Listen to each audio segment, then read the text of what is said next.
So much is happening.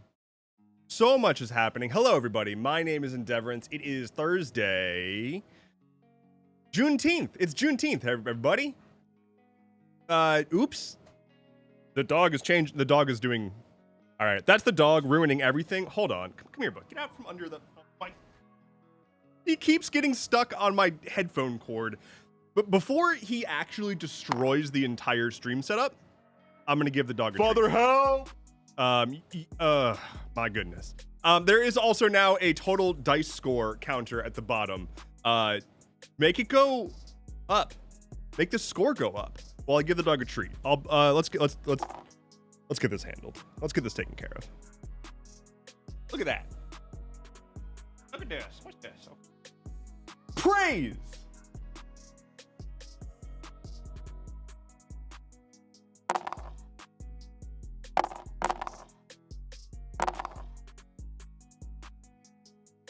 Praise.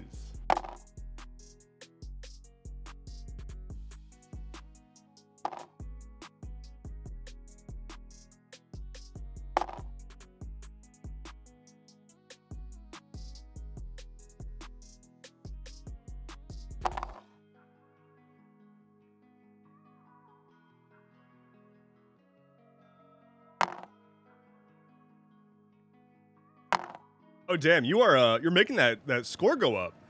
You're making the score go up really good. Wow, amazing. Well done, everybody. Look at the score going up. My goodness. Okay. Hello, everybody. I already said it was Thursday, right? Yeah, I said it was Juneteenth. All right, let's say hi to people while y'all are rolling these forever. How'd you roll a 25? Did you roll a 25? Wait, what? Did you? Did it say that? I don't think it said that. Oh, rolled a 37. Oh, that's why. Yeah. So it's because if you roll a 20, it explodes. Sorry, the dog is like hacking up a lug. If you roll a 20, it explodes, which means that it re-rolls, and it'll keep doing that until you roll not a 20. This is happening.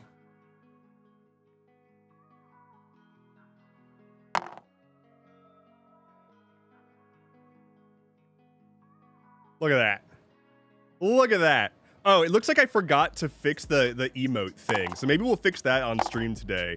Apologies for random words turning into emotes, just like against your will. Anyway, dog ran out of batteries, like real bad. Like really bad. Quick question. For those who have eyes, how does the stream look? Like frame rate wise. I'm streaming at 30 FPS today. I've cut my frames in half. And I'm curious if it looks bad or if it's fine. Because I'm trying to have to like use less bandwidth and be a little easier on my computer so that it doesn't like crap out. So looks good on mobile? Okay. As long as it looks fine. I just, like, right before going live, changed all of my streaming settings, basically, which is never a good idea, and exclusively how I change my streaming settings. So, yeah. There's a new. I did a little bit of hacking on the old stream setup this morning. There's a new box down below. Right now, it just shows the current stream dice score total. But I've got some fun ideas for what to do with the box. I think I'm gonna make a thing called Devovision, which is gonna be a way for me to pin whatever chat I'm currently responding to the box below, so that it can provide context while the actual chat is chatting, and then that way you can see what the fuck I'm talking about. So I'll be working on that, but for now it's a number, and it counts up smoothly. What more could you ask for? I went the extra mile and made it so that it counts up like a little animation. Hey, it's time for and we like that because big numbers. We're almost past 300. I can hydrate. Here comes a 17. Bam. Look at that. Look at it count up. You would think, so the reason I'm talking about it counting up is because you would think that that would be like super simple, straightforward. It's not. It's just like the amount of, if you want to properly do animation in a browser, the amount of understanding of how a web browser works, and it's just a web browser. That's all that really is. It's annoying. It's annoying to animate things, turns out. Not like moving things around on a page, but like modifying text over time takes a lot of extra effort. Anyway, I should say hi to people. I should sink into doing a stream instead of talking about web browser intricacies. And let me fix the dog cam because he's not super visible right now. One sec.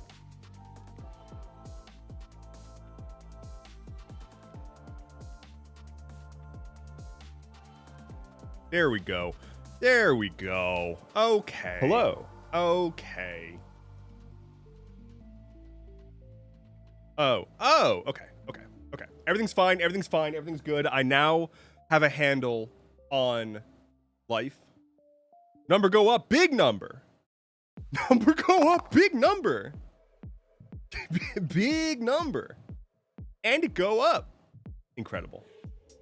Amazing. Okay. So, who's here? Let's see, who's here? Hello to Agents of Swarm, who also just followed. Welcome in, Jordally Poo Poo, Ada Scout, Jack Dax Sage, Rue the Rubber Ducky, Ollie, Media Pete, Baker's Dozen, Crookix Wolf, Tomato 925, Lucifer's Ace BF, Insomniac Coder, Cobalt Trinket, Lord Rose 97, Sleepless Seraphina, Cryptid Waifu Genesis, Cata Supernova, Christoph 187, Fire Drops, and Informal Goblin. Unless did I say Jordally Poo Poo? Here's the problem. I need to fix this. I have a little like roster of like people who chat, but whenever somebody chats, it moves you to the top. And that was a dumb decision on my part. So if y'all talk while I'm saying hi, the list reshuffles, and that's not good. There's a dog butt. There's a dog butt in the corner. Now there's no dog butt. So y'all are making my life so hard, but mostly because I made my life hard. But I'm gonna blame you. All right, you flop back down. I mean, so much effort.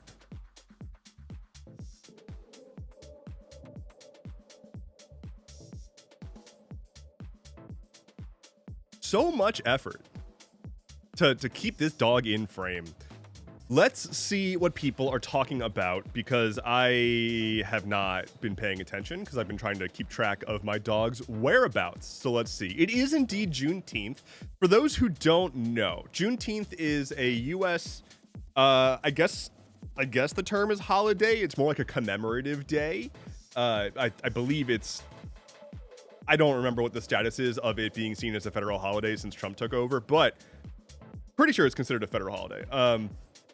It is a celebration, if you will, of essentially of the final slaves in the states learning that they were no longer enslaved, which came long after slavery was actually ended.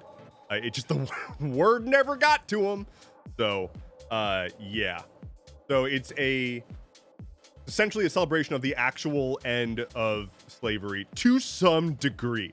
Very obviously, it didn't like fully end at once in one day. And very obviously, we still have modern day slave labor in prisons because if you're not aware of this, if you're not an American, and if you're not, or if you are and you're not aware of this, slavery is legal in America if you're a prisoner. Gee, I wonder why they don't want to legalize marijuana, given that they use pretty much exclusively that to incarcerate black men. Weird. Strange that. So yeah, it's Juneteenth. It's a weird day because it's like, do we celebrate? Is it more of a learn about your history? I highly recommend, if you haven't read about the Tulsa the Tulsa massacre or the MOVE bombings. Those are two really great places to start to learn about like erased black history in the States And there's a lot more that you can kind of like branch out from there. So that's my Juneteenth thing. Let's move forward. Let's see. You take that back. Flynn has never ruined a damn thing. Flynn has ruined a few things, which is to say my skin is, I am constantly, and I am constantly covered in scratches. I don't know if you can, that one's healing currently. I'm constantly covered in scratches because this dog is abusive and I can't get my Jackie back on. Oh my God. This jacket's terrible. Ugh. All right, this jacket's great. You should buy it. I didn't say it's terrible. It's amazing. I actually really like this jacket. It's the first jacket I've like cared to seek out. Okay. I like jackets, but I'm usually a whatever jacket is near me is the jacket that I'm wearing kind of guy. I've been seeking this one out. So that's my endorsement. All right, catching up on chat. Catching up. Number go up, big number. Indeed. Drama everywhere. Wait, why is there drama? Wait, where's the drama coming? There's too much drama in the world right now. There's so much goddamn drama. Like, my goodness. Programming is fun. Programming is fun. Programming is genuinely like how I relax.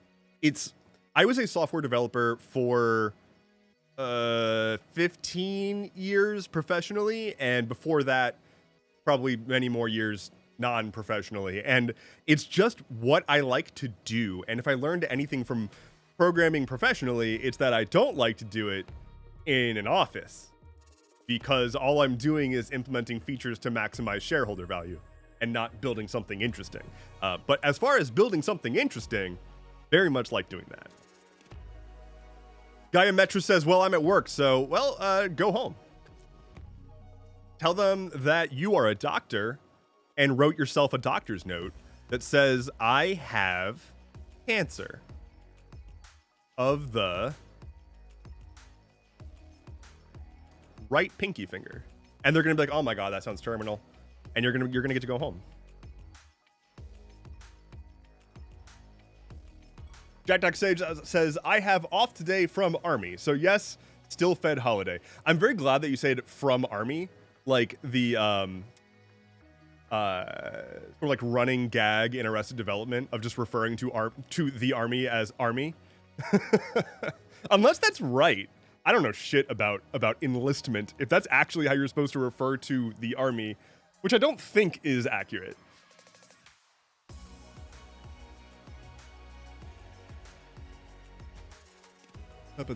Baker's Dozen 2013 says, okay, random thing. I was a camp counselor in the early aughts. I always wanted a Nalgene, but back when they were cost prohibitive. 20 years later, and I got my Nalgene because they aren't popular anymore, and I can justify getting one, so yay. Yeah, I'm a late comer to the Nalgene world, right?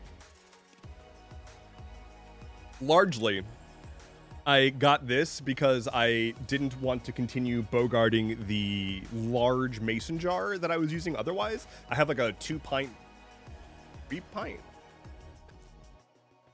I have a large mason jar that was the go-to water cup for your boy for a long time. You could probably find it in old VODs or whatever. I switched to a Nalgene because there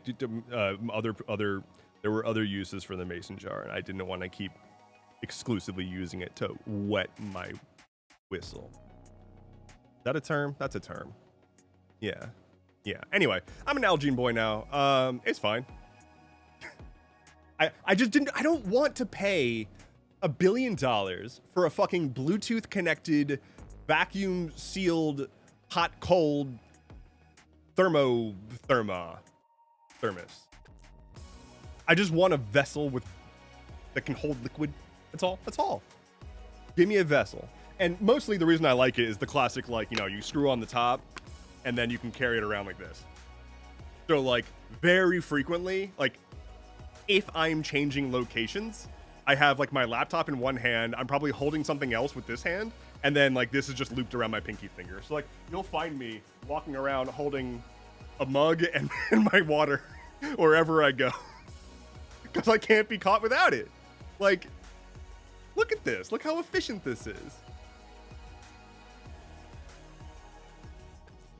It's very good.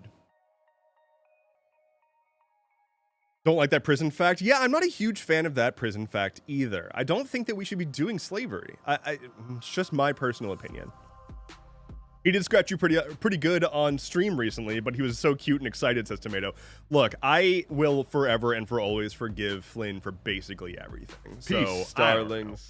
For an elder is among us. 3 babies. Wait, 3? Wait, 3 babies. Wait, what? 3 babies? That's so many babies. Holy shit. Supreme Court drama. Yeah, I'm gonna talk about stuff at some point, but I'm kind of holding that off because existential dread, and it's just not great out there. Informal Goblin says, what the hell is a Nalgene? It's this. It's a brand.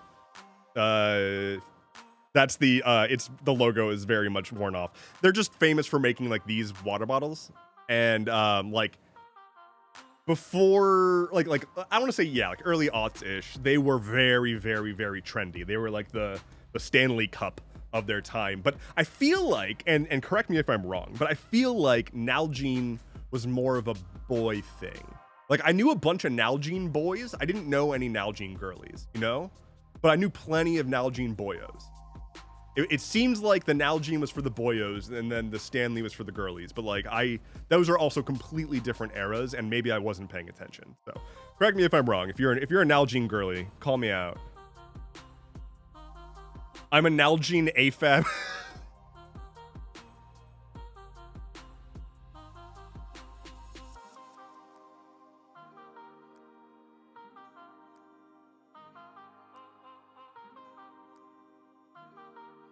The classic trans Nalgene.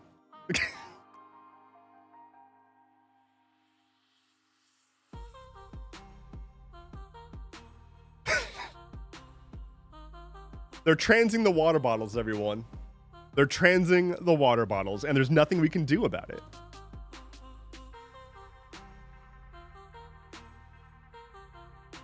Oh my god. Ollie says, I have a Yeti and it's the only way I drink water. I didn't know that they made tumblers, but I guess that makes sense.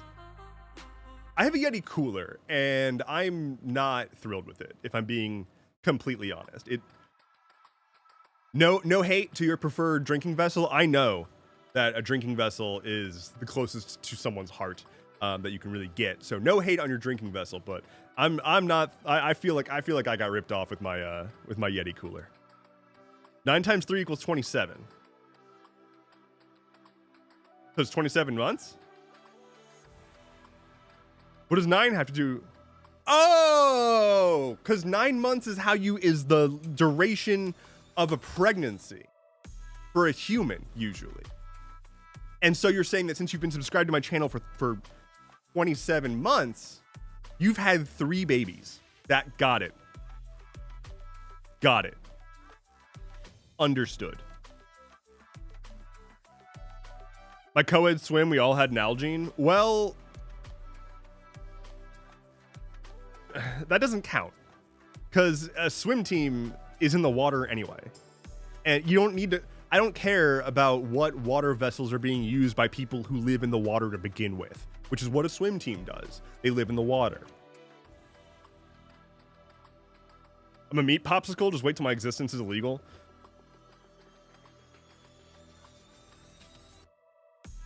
I would like to be a meat popsicle. It's too fucking nasty outside right now, if I'm being very honest. Baker's Dozen says, Dev, get a Nalgene loopy holder. Don't want your lid to break with carrying. I definitely could do that. I've also not had it break. And also, you can buy replacement lids. And it's been several years. So, while I agree that's probably a good idea, I'm gonna forget about that in like 5 minutes and then probably not get it. But if I remember, maybe I will. We are doing gestational math, says Ada Scout. You're not wrong. There we go. I know you could do it, Dev. Thank you. I got there eventually. You all were waiting for me, but all that really matters is I got there eventually. Never heard of baby as a unit of time, but I'm here for it, says Siliconsole. It's helpful to some degree. Until we start extending the length of pregnancies, in which case it's going to get real messy. I use a circle, and those are pretty good. The flavor stuff is helpful to encourage drinking water with also happy flavor. I don't have problems with wanting to drink water personally, but like, I know that some people really don't like water. I fuck with water. Water and I go hard, let me tell you. I like water. I'm like a sea captain, you know? My first love was the sea. Only I needed to desalinate it to truly fall in love with it. So my first love was a freshwater basin. My first love was an aquifer.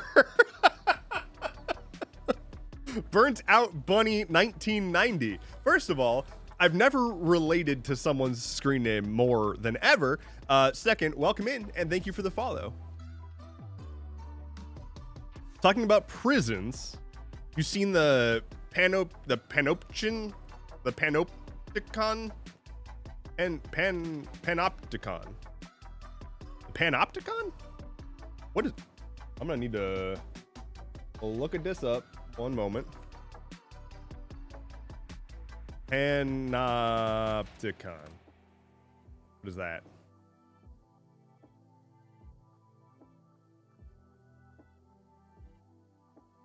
Something about Jeremy Bentham. Something about Jeremy Bentham. I don't want to talk about Lost right now. I don't want to talk about Lost right now. I do want to talk about Lost right now. ADHD, forget for the win. So I have always had issues with like extremely short-term memory stuff. And it took until, I mean, like I didn't get diagnosed with ADHD until I was 30 something. Oops. But that explains a lot because I learned that ADHD, one of the effects of it literally is just you have essentially, as far as humans go, less RAM than other people. Like you just have less working memory. And like things, you cannot fit as many things in your head at once as like some other people. So I've always wondered why I'm so fucking bad. We'd be playing Mario Party or whatever, and it's like one of those remember where the tiles are games. And I'm like, okay, I can do this. I just have to use all of the energy in my entire body to concentrate and focus on memorizing the locations of 9 tiles. And for whatever reason, I never realized that I had ADHD until my 30s. You ever see a flower fire a fully formed baby out of a t-shirt cannon? I've not. What's that from? That's a reference, right? Lucifer's AceBF says, water is my worst enemy. Ironically, I'm a swimmer and Aquarius. Yeah, that's pretty fucking ironic, actually. What? Apple bottom jeans, boots with the aquifer, says Siliconsole. I don't have a response for this. I just wanted to read it. So thank you.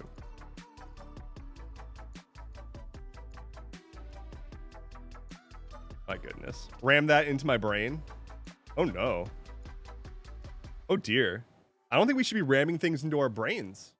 That's a lobotomy. That's not good. Basically, prison design that makes it possible for a few guards to watch all the prisoners at once, hence giving them the trauma of no privacy. I mean, prisons are cruel. Prisons are cruel, especially in the States. There are other countries that do rehabilitation a lot more thoughtfully than we do, but we are a nation that's essentially built on the belief that retribution is necessary.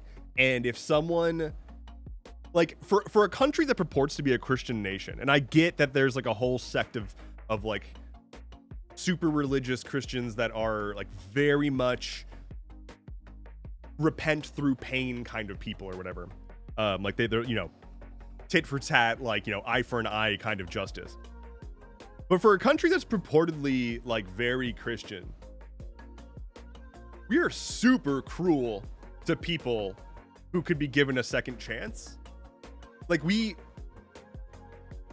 cheer on intensely long sentencing, right? Like you do a crime, especially like we'll have people doing crimes that are victimless, and they will get sent to jail for 10, 15, 20, 30 fucking years. And people are like, that's normal.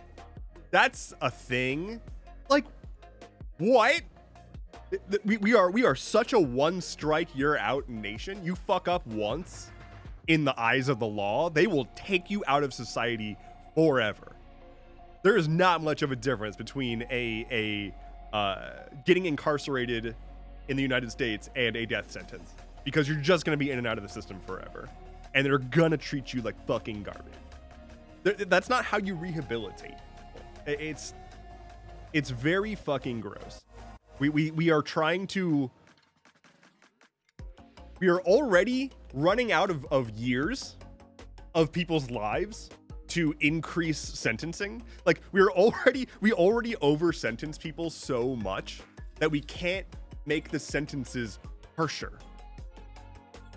So the only thing we really have left is to like make everything else about incarceration as awful as possible to scare people away from crimes, because that is the approach that the states takes, is just fear, is controlled by fear, by the threat of violence and incarceration. So I don't remember how I got on this subject.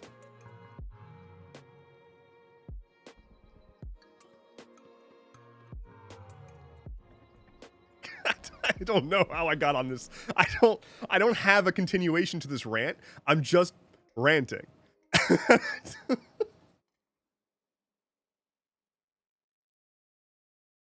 Feels like yet another ripple of having a bunch of Quakers kicked off of England to what is now the US. I thought that are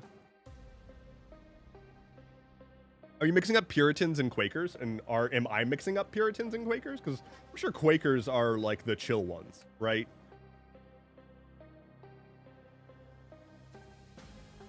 Or are they synonymous? No, they are not synonymous. I'm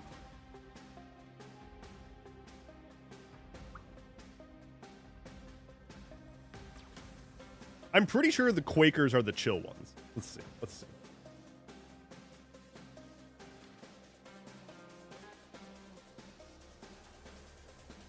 Puritans versus Quakers. Puritans believed in purifying the Church of England.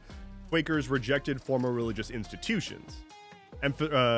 Puritans emphasized personal piety and strict moral codes. Quakers emphasized direct communication with God. They wanted to have God on fucking speed dial. Puritans believed in predestination, and Quakers believed in the inner. Yeah. Quakers reject the clergy, adopted plain dress and speech, played a significant role in the colonization of Pennsylvania, advocated for religious tolerance, and emphasized equality and rejected social hierarchies. Yeah, I was going to say, I'm pretty sure the Quakers, I remember going to school and like in maybe it was a US history class or something. I remember we did a section on Quakers, and it was just like talking about like what they were like and what their vibe was. And I was like, I'm gonna be a fucking Quaker. What? These guys just like sit around and chill and like are good to each other and help people? Like, neat. Anyway, Puritans persecuted said Quakers for their beliefs. So the Quakers were like, we should tolerate various religions, and the Puritans were like, fuck you, no. we're not gonna tolerate you. So yeah, you know, don't persecute Quakers. That's my advice. That's where I ended up with that. Quakers didn't like war or something. Yeah, I don't know. I know some people who take their kids to Quaker private schools. Specifically just because like their vibe is chill. Like, it's a religious school technically, but it's not a religious school, right? You're not like going there to be brought up by the church. It's much more of a community thing. It kind of feels more like spiritual in that way. The lifestyle. You know what else is a lifestyle? Rubbing the belly.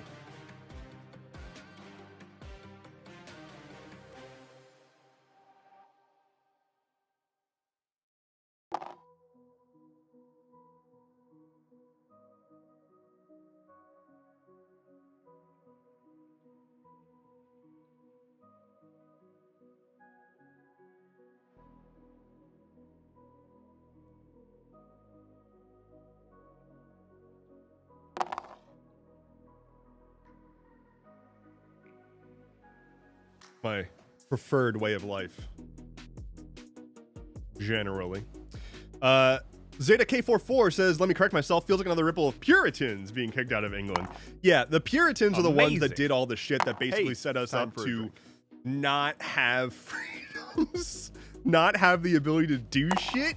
I can hydrate. I can certainly hydrate. Once I finish rubbing in the old hand sand. Yeah, the Puritans are why we have like weird laws for alcohol. I live in one of the few states where you can't buy alcohol at a grocery store. Straight up. And then there's what? Virginia has the DLC, like it's the state manages selling liquor in Virginia. There is a single county in Maryland that while the rest of the state has a 3-tier alcohol distribution system, so like brewer to distributor to store, there's one county in Maryland that has a 4-tier system, which is brewer to state warehouse to distributor to store. And the only reason that they have that is because there was like a Puritan push, you know, I'm pretty sure it's a holdover from the like Prohibition era, basically. But there are people who work at the warehouse that adds to the distribution, that like complicates the distribution system. But there are people who work in the system that complicates things, and them losing a job is the reason that they maintain a fucking complicated ass extra layer that just increases prices and everything. It's crazy. We just have whacked shit. Can't buy alcohol on Sundays in some states. I don't subscribe to that religion. Why am I not allowed to purchase a thing on a day? Because a like book that I don't subscribe to says that day is special.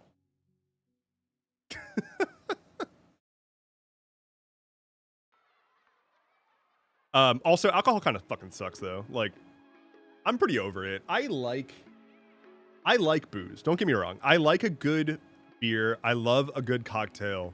I love scotch. I love the just the vibe around like quality liquors. Like I think it's a really cool thing. I think it's a pretty cool thing that humanity has been doing and crafting for a long time. So I see high quality crafted liquors from various places in the world as expressions of like cultural heritage from those places, specifically, especially Scotch and like and Irish whiskey, stuff like that. Like that's so cool. At the same time, I'm so done with just like drinking. Like I'm just done with drinking. Like I will drink, but I think I'm done with drinking, if that makes sense. I will have a drink. I will get a tasty cocktail. I just don't care. I'm tired of what it does to my body. I'm tired of like feeling like shit, even just hours after having a drink. And I remember the time in my life where like I could drink and it didn't really fucking matter. But like I'm also getting older and it's just not worth it. It's just straight up not. Plus calories. Lucifer's AceBF says weed's better than alcohol. I agree generally. When I started using weed to help with sleep, I started having far less alcohol, and because of that, I started losing weight. Well, between being able to sleep and actually have energy, and then not drinking alcohol, and then not feeling like I cared to drink alcohol because I otherwise have the cannabis, like I lost a bunch of weight because of it. And I got a lot healthier because of it. And it doesn't give you a crazy hangover unless you have like way too much. But like I have enough to help fall asleep, and then I fall asleep. It's not, I don't know, it is what it is. I will say that there are impacts that cannabis has on your sleep. And like I've learned this very, very personally. It definitely has impacts on your sleep, and you definitely need to watch how much you have before bed and not let that like climb. I'm kind of in that place right now where I'm like needing more, and it's not great because when you need more and you have more in your system, it affects your sleep more. So you need to kind of like make sure that you take those like tolerance breaks so that you're not rolling into a place where like, yeah, you're sleeping, but the quality is so shit that it doesn't matter. Hello. I don't dream if I use it right before sleeping. Yeah, so it's because it suppresses REM. So cannabis will suppress REM sleep, which is where you dream and has a lot of the restorative effects of sleep. So if you have it right before bed, you are going to have less restful sleep and probably not vivid or no dreams. That doesn't mean that it will make your sleep completely useless. It's, again, a matter of like managing the amount and being thoughtful about the amount. Opolani says, I see Doggo, I click the follow. Well, let me improve your experience here. And thank you for the follow. And yes, he does deserve that. Very much so. In fact, I'm going to go wiggle his little paw because I need to do that right now.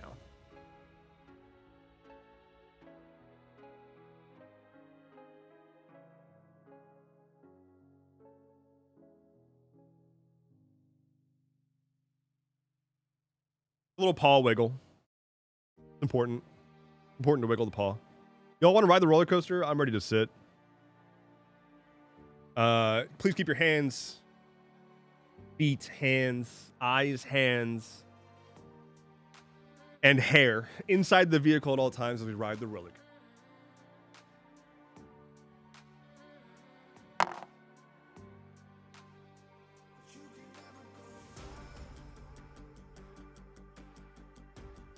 Hey, yo, what? Wait. Look who just subscribed. Hey, Opolani. Thank you. Opolani, thank you for the sub. Dang, already used my Prime sub. But frick a doggo paw wiggle? Yeah, look. I'm a man of the people, and he's a dog of the people. We deliver. That's all I'm saying. Lucifer's ASBF says, oh, interesting. I very rarely experience REM and I had a dream where when I used marijuana. It doesn't completely stop it. You know, like it's not, it's different for everybody and it differs by strain, the amount that you have, how sleepy you are. Like it's not a perfect science. It's just in general, THC is generally going to suppress your ability to reach REM while sleeping.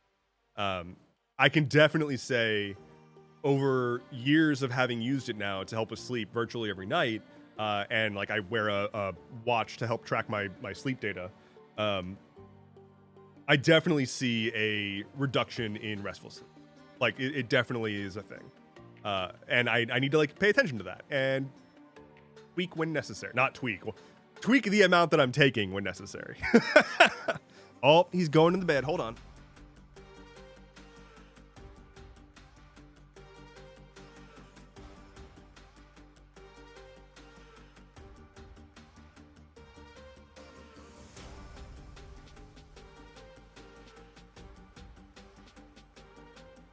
Gotta tweak sometimes.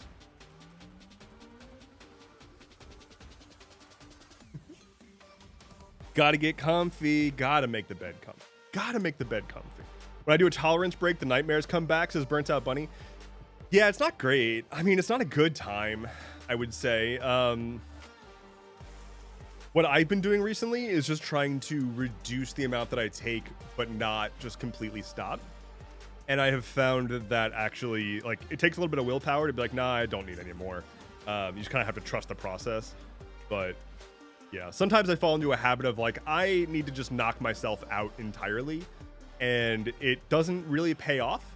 You know, like if it's like, ugh, I'm still not asleep, let me just like keep taking hits. Like it's not gonna pay off. You're just gonna sleep like trash. But all of it is so much better than going to sleep drunk. Like going to sleep drunk is so bad for your sleep. Like any effect that cannabis has on your sleep is nothing compared to alcohol. Alcohol just basically negates. And it might get you to sleep, but you're not doing well, and you're gonna feel like trash the next day. There was a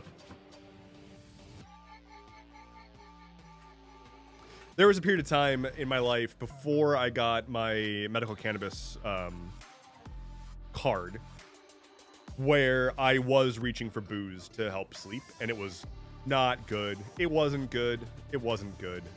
It was like, it was pretty much towards the depths of my, like the worst of my insomnia, and before I got like a handle on anything. And I would try to knock myself out with just like shots of whiskey, just like to just buzz myself to sleep. And that's what I wanted to be doing with the cannabis, but I didn't have that, so I was using booze. Bad idea. Don't do that.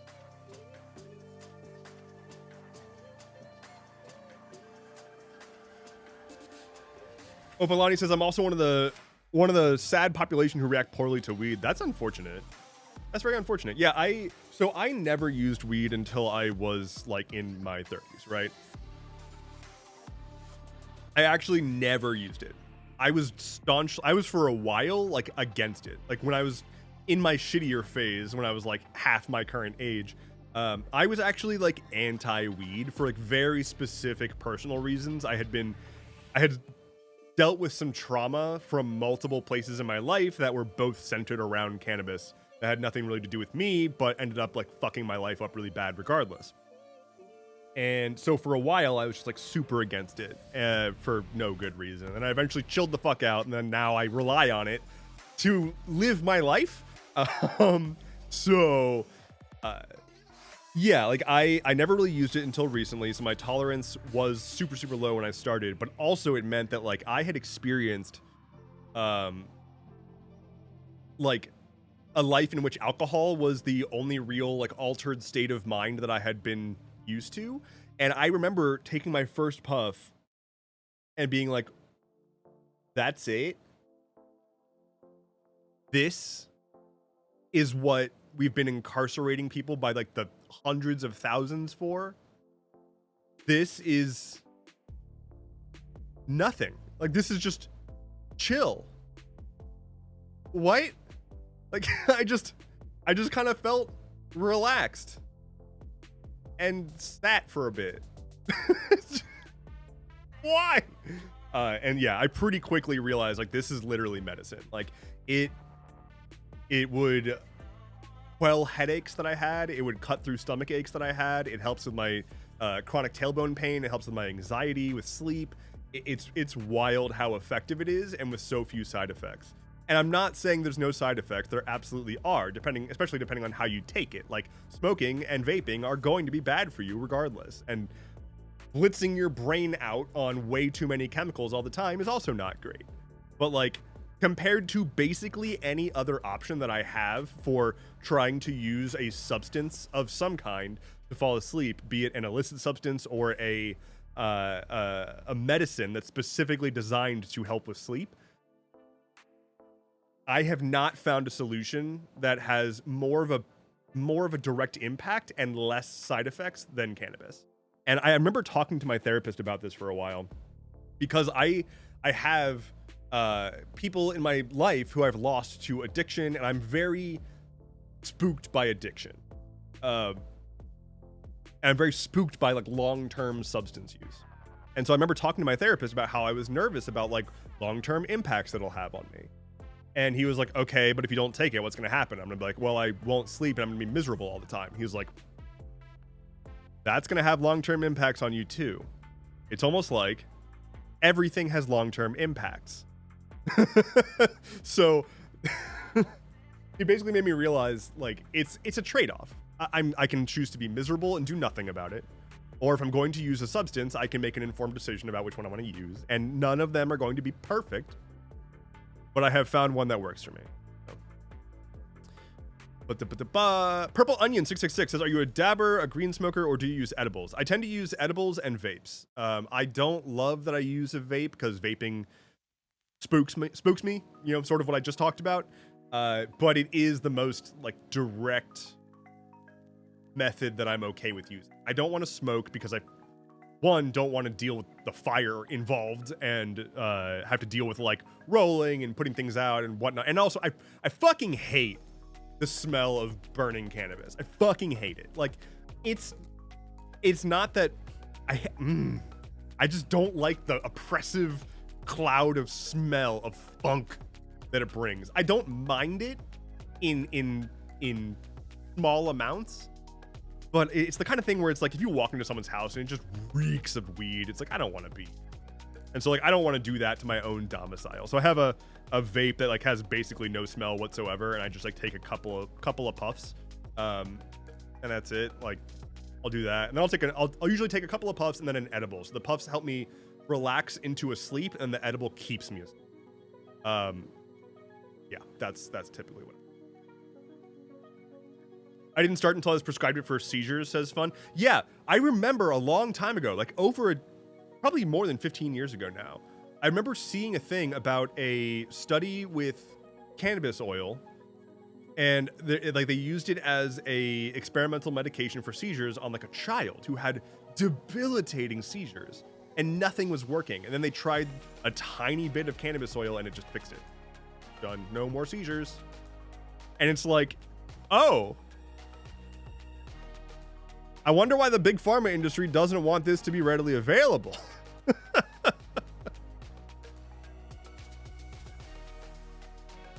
Lucifer's ASPF says, OMG, the first time I used marijuana, I felt wonderful. My brain went so quiet, the pain went down, and I stimmed without anxiety or pain.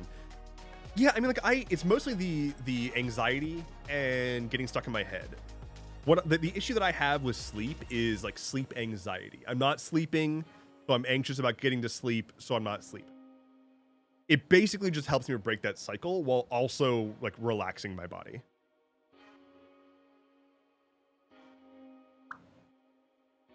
Hello, Cartoon Mortal. You made it. What's up? Firedrop says, something I learned from my time as a cancer patient is that anti-chemo nausea meds will absolutely negate a hangover. Your body will still ache the next day, but no sickness. Now that's interesting.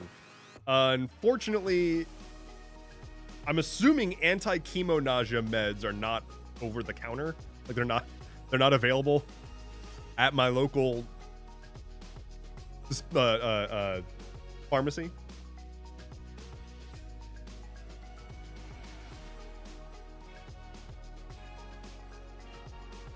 Fun says, I was having hundreds of seizures a day. And after my first puff, I was able to walk to the kitchen and make a sandwich for the first time in months. I'm now down to a handful of seizures a month. That's wild. Hundreds a day? I'm assuming that that doesn't mean like entirely full body seizing, like falling to the floor. I assume it means like essentially your like parts of your body would lock up. I cannot conceptualize hundreds of seizures a day. Full body seizures, I couldn't walk or talk for months. What the fuck?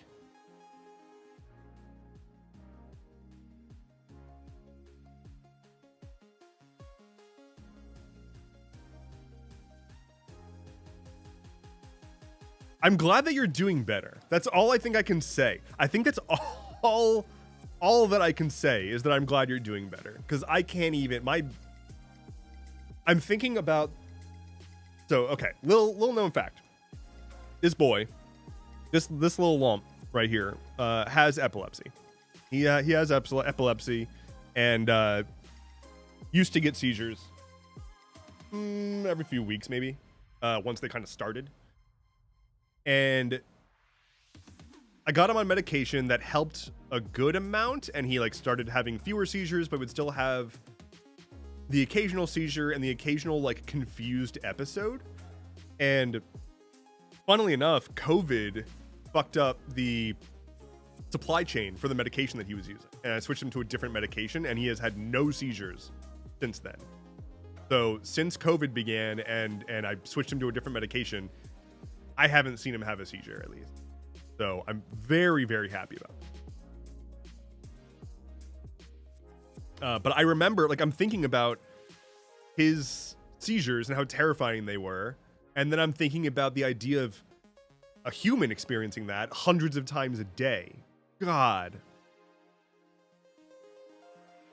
My mom told me point blank that Wi-Fi 6 causes seizures in dogs, says Ada Scout. It doesn't.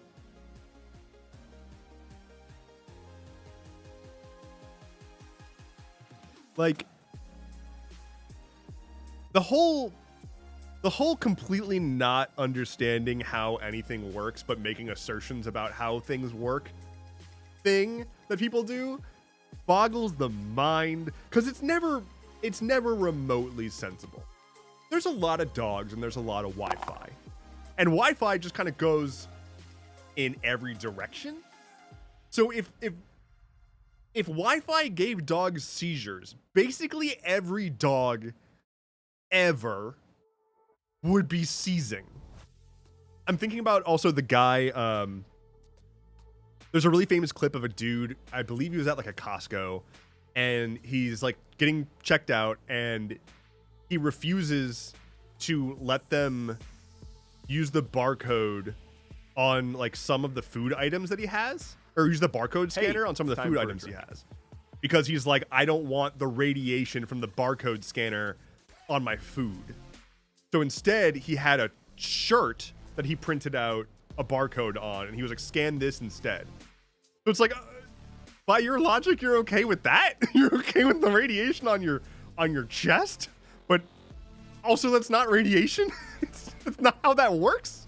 I guess it is. It's a laser. The R in laser is radiation. Wi-Fi paranoia going around these days is bonkers. It's the same thing as always. It's always been like this, right? There was the don't keep your cell phone in your pocket, you're gonna fry your balls. Don't have your laptop on your lap, you're gonna fry your balls. Lots of ball frying. Lots of being scared about frying your balls.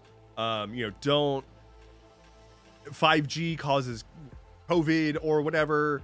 Wi-Fi causes blah. The like electromagnetic I'm like allergic to electromagnetic spectrums or whatever. All of it. It's don't keep your phone in your bra, you'll get breast cancer. Yeah, like the whole of it all. The whole like any kind of communication wavelength is going to cause every type of disastrous result. I need my balls fried now. I've made 2 kids. I'm done. Unfortunately, you don't get to just put your cell phone on your balls and have that be a vasectomy. It takes a little bit more effort, but not much. Go get a vasectomy. Reminder, if you have testicles, go get the snip if you don't want kids.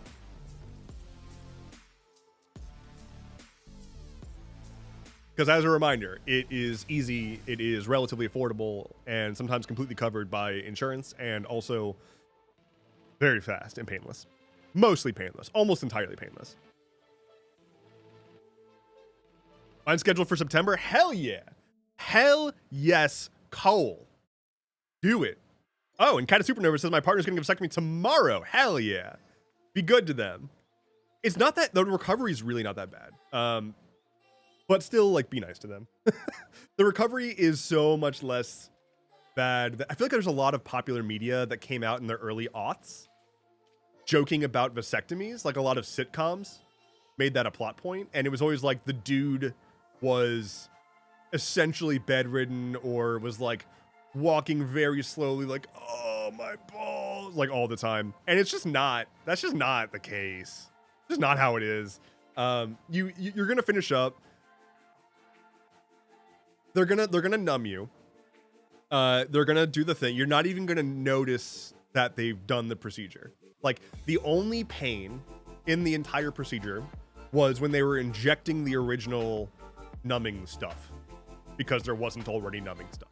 So yes, you're gonna get a needle in the balls, and like that doesn't feel great, but it also doesn't feel much worse than like a shitty pinch, and then it immediately goes away because they injected numbing stuff. So it's like 3 seconds, maybe. And then like I genuinely didn't know that he had already finished one of the sides when he went to go start the next side. Like I'm on the table, I'm on the operating table. He's going at my nuts and I feel like a little tug. It's not painful, but like I feel movement. And I'm like, oh, okay. He must have like just made the incision. And then he gets up and walks to the other side. And he was like, I'm done with that side. I'm like, wait, what? I was being operated on for less than 5 minutes in total. Afterwards, they're going to bandage you up. You're not going to feel anything because you're going to be super numb from down there from all the stuff they inject. They're going to offer you pain meds, probably. Like, I was offered literal fucking, like, Oxy or, like, Percocet. And I never used it. I barely needed ibuprofen. Like, I just took some ibuprofen the next few days. It's not actively painful, it's like discomfort. It's as if you got kicked in the balls yesterday and feel a bit of lingering discomfort from that for like a day or two. And then after that, it's really nothing. Like the only time that I remember feeling pain after like the first few days, and again, those days were it was barely pain, it was discomfort. The only time I remember feeling anything else was like if I took a big step down unexpectedly and like really jostled myself, then like I would feel something for a bit.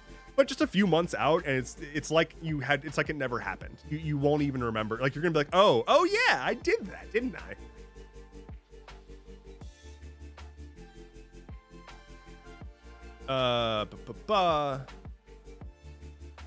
So much easier for the guy to get the snip than a woman to get the no kid surgery. Doctors be fighting women about it.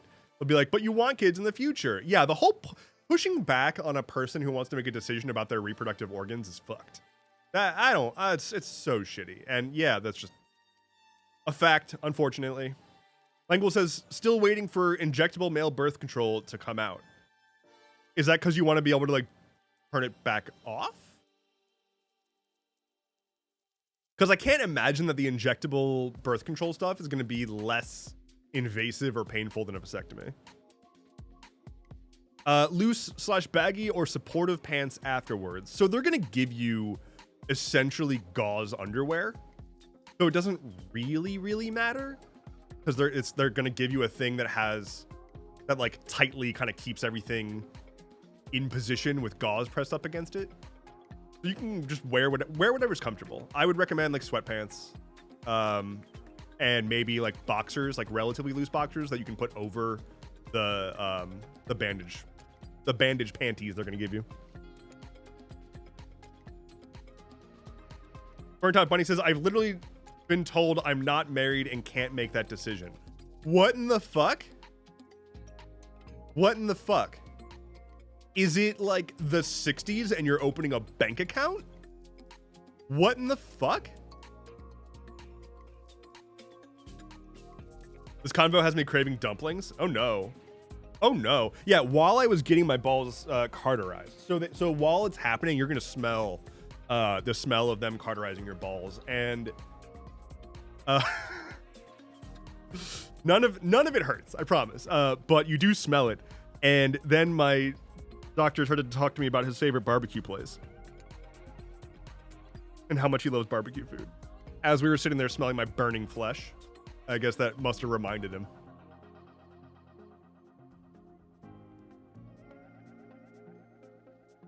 Fun says, I fought for a hysterectomy for 10 years.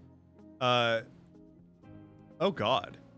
Oh, they did clean off endometriosis so your organs would stop sticking together. Endometriosis is fucking wild. I am so glad that I don't have a uterus. I'm so fucking glad I don't have a uterus. The man likes his burnt ends. Oh no. Oh no. Cole says Bandage Panties is a great band name. I don't disagree. Oh yeah, you get the mesh undies. We get those after delivering a baby. Yeah, I mean, it's very similar to delivering a baby. It's a very similar process with a very similar level of commitment. Like when you get pregnant and deliver a baby, right? You're carrying the baby around for 9 months and then you're going through excruciating labor, some of the most intense pain that a human being can experience. And very similarly, when I went in for my vasectomy, it was like 20 minutes and they gave me tons and tons and tons of pain medication, more than I could ever ask for. And I was done real quick and drove myself home. It was a very similar experience. Yeah, let that be your guide for the level of pain. I drove myself home from my vasectomy. Like that is the level of intensity you should expect. You're going to be able to drive yourself home from the appointment.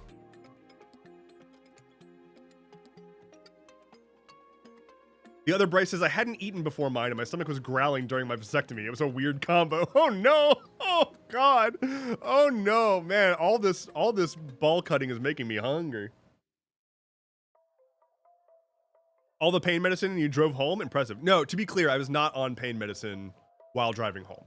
The only thing that I was on The only thing affecting my pain while driving home was the injected Novocaine in my balls.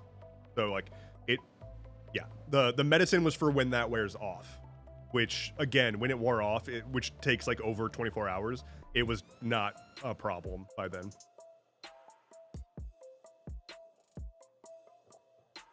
My ex-husband watched as they operated and said that the test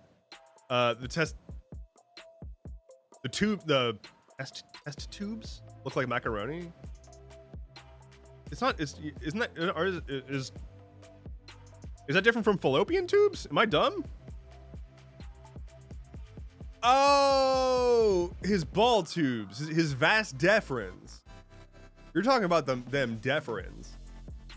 I thought you were talking about the endometriosis and fallopian tube. Got it.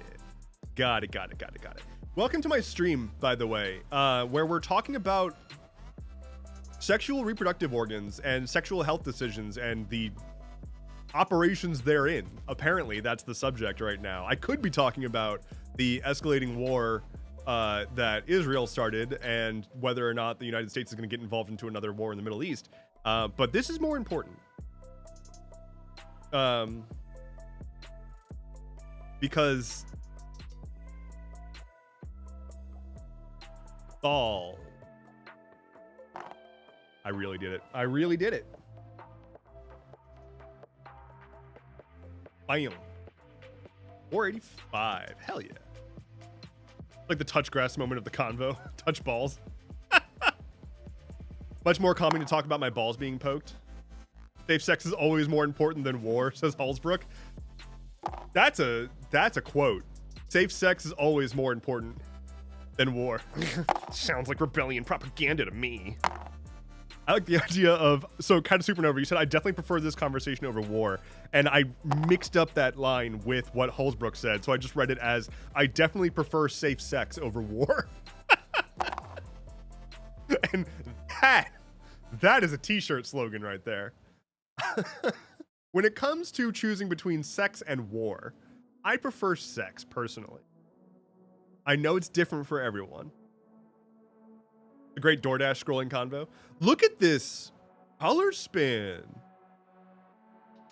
Oh, I like that. Sort of like a top down, like a rainfall of purple. Damn, that's really good. That's really good. Well done. Let's see what's going on in the world. Go take a look. Just peek through the curtain real quick, shall we?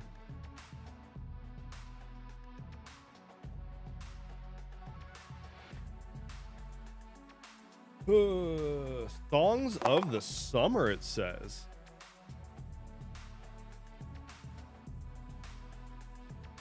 Iranian missiles hit a hospital and wound over 200. Israel threatens Iran's top leader. Israel's defense minister threatened Iran's supreme leader on Thursday after Iranian missiles damaged a hospital in southern Israel and hit residential buildings near Tel Aviv, wounding 240 people. Israel, meanwhile, struck a heavy water reactor linked to Iran's nuclear program.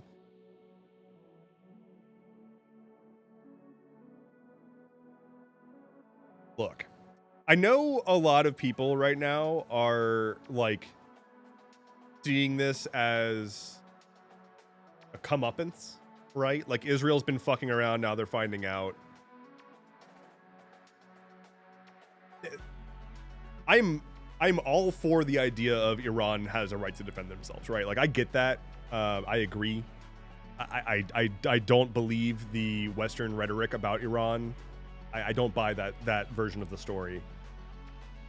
At the same time, Israel being fucking terrible by bombing basically every hospital in Gaza doesn't merit attacking a hospital in Israel. Like that. Attacking hospitals is bad, and it doesn't matter who's doing it. And it doesn't matter if someone else was attacking hospitals. Attacking a hospital is still bad. There are people there who are likely uninvolved in anything, trying to survive. There are doctors. There are probably doctors from all over the world just trying to offer any kind of support they can, specialists and shit. Like, we don't need fewer doctors in this world. We don't need to be putting their lives at risk. I'm 100% for Iran holding their own.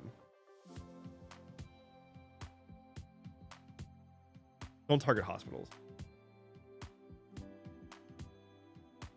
Yeah. Israel says it has taken out most of Iran's ballistic missile launchers.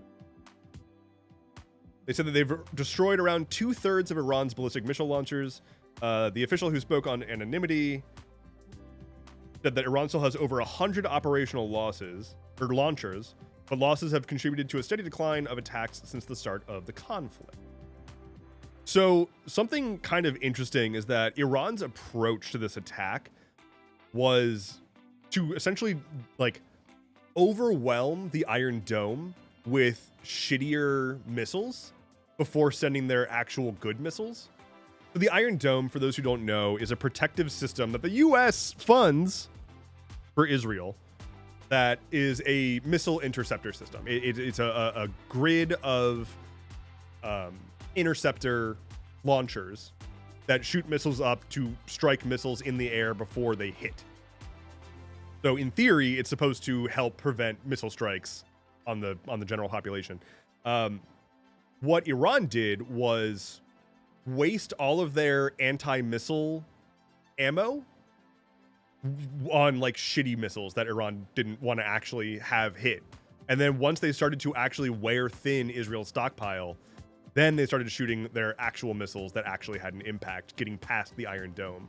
And that is why there's like such a huge shock here, is because Israel, I'm pretty sure that Netanyahu and, you know, all of Israel's war committee truly thought that the Iron Dome was going to stop anything that Iran could do. I genuinely think that they think Iran is just like dumb and waiting to be destroyed. And then they kicked a hornet's nest. And then the hornets attacked. And then the Iron Dome stopped working. And now there are strikes in Tel Aviv.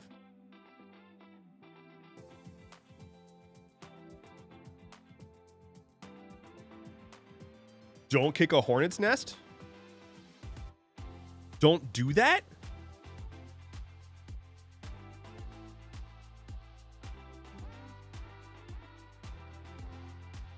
Let's see.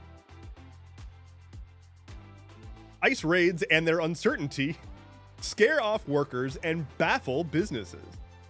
Farmers, cattle ranchers, and hotel and restaurant managers breathed a sigh of relief last week when President Donald Trump ordered a pause to immigration raids that were disrupting those industries and scaring foreign-born workers off the job. There was finally a sense of calm, said the CEO of the American Business Immigration Coalition. That respite didn't last long. On Wednesday, Assistant Secretary of the Department of Homeland Security Tricia McLaughlin declared there will be no safe spaces for industries who harbor violent criminals and purposefully try to undermine immigration enforcement efforts. Worksite enforcement remains a cornerstone of our efforts to safeguard public safety, national security, and economic stability. Let's just take that let's just take this line. Let's take this line from an actual US official. Let's just take this. Let's just analyze this. Just go ahead and worksite immigration enforcement remains a cornerstone of our efforts to safeguard public safety, national security, and economic stability. So it's not like there was ever actually there was never a world where they were actually going to go after the worst criminals, right? We know that. We know that they were saying illegal criminal aliens, blah, blah, blah, blah. We're gonna go after the worst of the worst, blah, blah, blah, blah. But we also know that they have essentially just been lumping all brown people into one category of criminal. Like, we know that they do everything they can to talk strongly about the criminals, and then when they're asked to identify where the fuck the criminals are, they're like, oh, well, we're gonna raid workplaces. Because they've convinced people to accept being here without, or, you know, overstaying your visa equals violent crime. And they've just told people that there's so much crime. So they're saying here We are going after employed immigrants working in fields that will be destroyed by these operations. And we're doing it for national security and economic stability.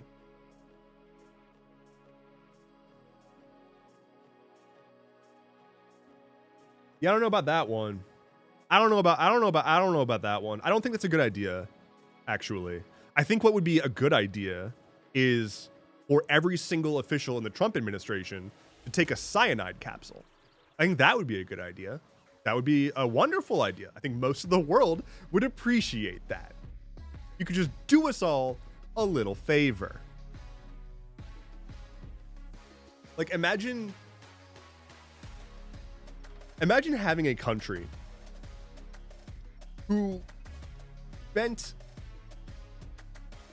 decades convincing everybody that we are a nation of immigrants and that like we all came here from somewhere and blah, blah, blah, blah, and whitewashing the Trail of Tears and making it out to be like, you know, we all came from all over the world and this land is your land, this land is my land, never mind all the genocide that we did. And then they turn around and they're like, oh, actually, psych, immigrants bad. And then they're like, why are people upset? Why are people upset by this? I don't understand.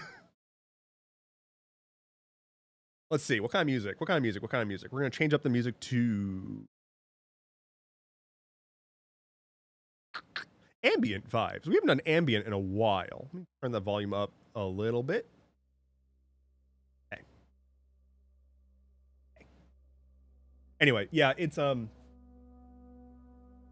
really gross. It's really stupid, and we shouldn't be doing this. We really, really shouldn't. It's the fact that like he knows it's not good. Like he knows it's destructive. That's why he wanted to stop it. Also because he works in the fucking hotel industry. He works in hospitality. So he's like, oh shit, this is bad. And I think the problem is that like he's not even the one making decisions, right? I would legitimately be happier if Donald Trump was the one making the actual decisions. But he's very clearly not. The man is gone. The man's brain is fucking gone. He is fried. And so instead, all of those insane cabinet members, the RFKs, the Stephen Millers, they are the ones making the decisions. Why do you think this shit is all so harsh? It's because Stephen Miller was basically given free reign. And then here comes Kristi Noem into DHS just wanting to cosplay as, I don't even know what her goal is. You've got a person who was a politician from one of the most northern parts of the country put in charge of securing the southern border, quote unquote, and ejecting people past the southern border. Don't know what that's about.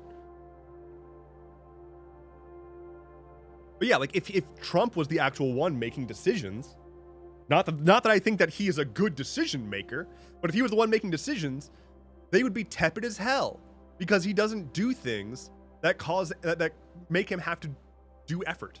Like he doesn't do things that are meaningful. He just does performative shit. And then like turns around and says, I'm great. Look at all the performative shit that I did. So it's like, I'd rather that, because instead we have people who have spent their entire life crafting a plan on how to maximize evil are putting those plans into action. And I think that's what we're seeing with Iran right now, where I think Trump genuinely doesn't want to get involved because he doesn't want to deal with it. I'm sure that Trump is super done with Netanyahu. I am 100% of the mind that Trump fucking hates Netanyahu and would be happier to sever that tie entirely. I think he didn't know just how like fucky all that was until he became president this time around, and now has to deal with that fallout and the unpredictability of Netanyahu. And I think he would rather just be like, fuck this shit, we should have nothing to do with this. But he is surrounded by people who are telling him he can't say that, which is why whenever he's asked about what's going to happen next, he just hems and haws because he doesn't know what the fuck to say. And I think he really wants to say it, you know? I don't think that he would want to go into the war. I don't think that he wants to deal with it. Literally as simple as he doesn't want to have to be up early in the morning and stay up late. He doesn't want to have to be up in the middle of the night in the Situation Room. He wants to sit on his ass and watch TV. That's all he wants to do. And we know he does this. Like they publish his schedule. They publish the president's schedule every day. And he'll have like maybe 2 things on the schedule, whereas a normal president will have a packed day every single day. But instead for Trump, it's like he's going to go to a meet and greet at 2 p.m. and like that will be his entire schedule for the day. Because instead he's just spending the whole morning sitting on his ass watching Fox News. And that's what he wants to do. And adding more effort, i.e. a war, cuts into that. So I think he genuinely, out of laziness and out of fear, doesn't want to do it. Now, does that mean that we're not going to go to war with Iran? Absolutely not, because I still don't think he's the one making the decision. Sleepless Seraphina says, give me your tired, your poor, your huddled masses. Oh wait, not those. I don't like those. Only standing masses, no huddlers here. This isn't a huddle place. Says Chef de Cuisinart. Ada Scott says, does he build stuff? Nope, he puts his names on buildings that are already built. I mean, yeah, to a degree. For sure. Like, I want to be clear, I'm not defending the man. Not even remotely. He is, as I've said before, a putrid human being.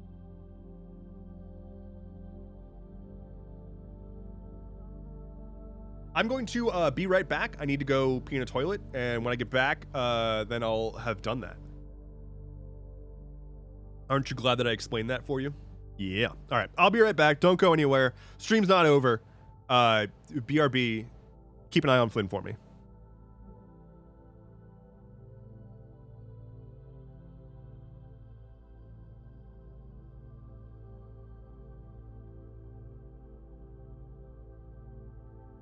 Wow, why does the camera feed look fucking terrible? What the hell?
Coco Village.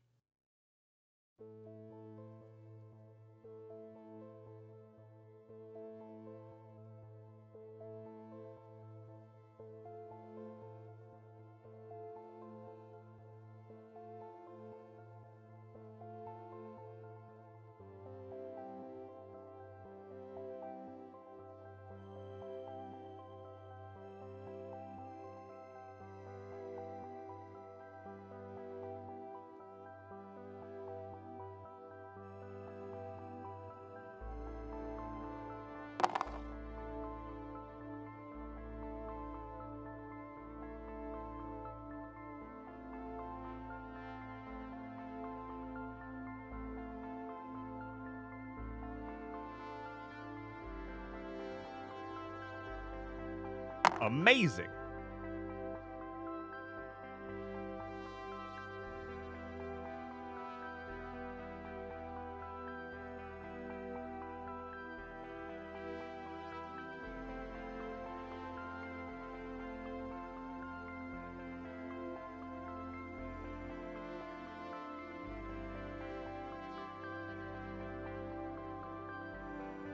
That's rough, buddy.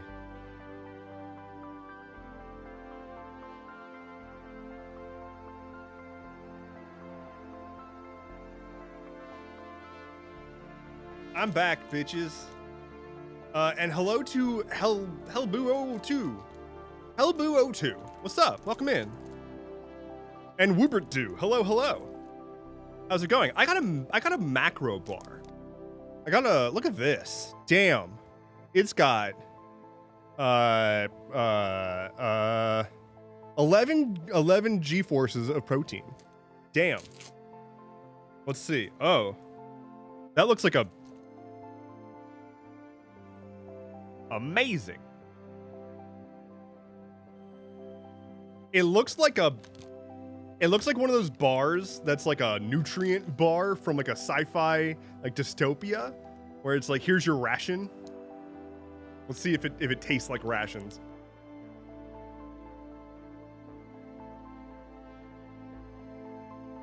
Oh yeah.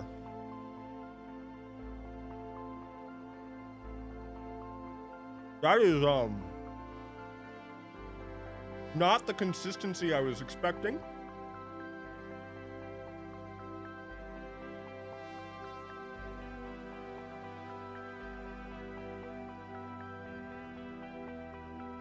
That's rough, buddy.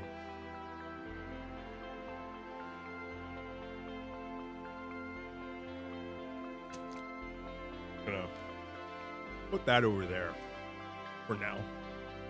And not worry about that. Damn, we're getting real ambient up in here. Let me wash that out of my mouth. Hold on.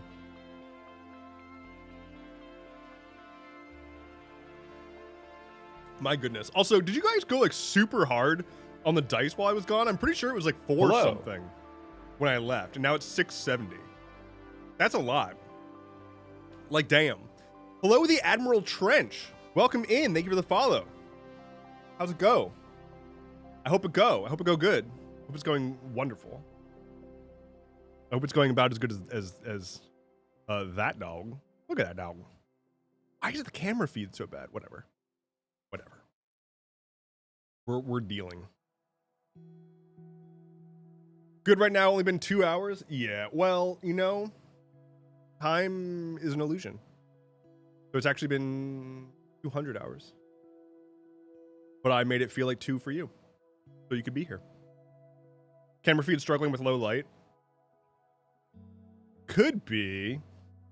Let's see. I think I'm about to go. Let's see. Nah, I'm not going to fuck with that right now. I will see if I can improve it later. It's the kind of weird thing where it's like the camera has like onboard memory, so it like saves its settings. So I have to like go in and find the firmware to edit the settings. It's weird. Got 2 of my dogs right next to me. Good. Give them pets. And tell them that they're good dogs. Now. Please. And report back. Black Labs, good. Good. Hopefully they're both named Shadow. Hello, Fun Predictable says, hey Dev, I'm late. How we doing? We're doing okay. Just got back from peeing in the toilet. That was not bad. Let me see what else is going on in the old world. Get a sense of things. I recently started reading, well, not reading. I recently got a subscription to that, my dog. This is my favorite news source, is, as you can see.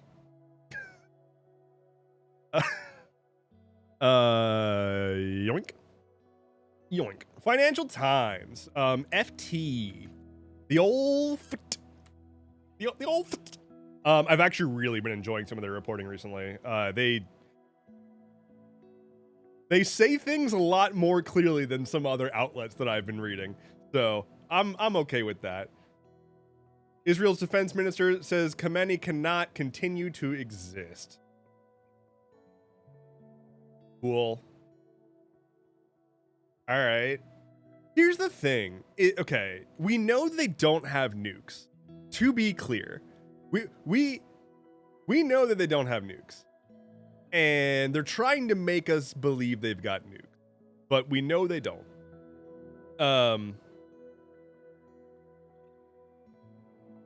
Even if they fucking did, I'm so tired. Which country? Iran.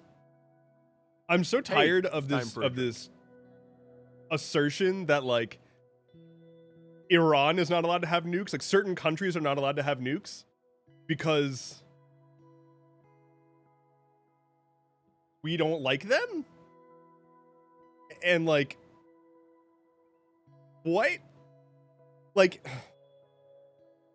I'm so fucking tired of being the world police, right? Like people, we bitch and moan about the US being involved in every war or whatever. And then those same people who bitch and moan about the US being involved in every war continue the rhetoric of, well, we need to prevent other countries from existing on their own. Like we've toppled so many fucking like duly elected leaders. We've done regime change on like every continent except for Antarctica. And then we bitch and moan when Iran might eventually kind of be able to sort of develop a nuclear weapon. Like, ugh.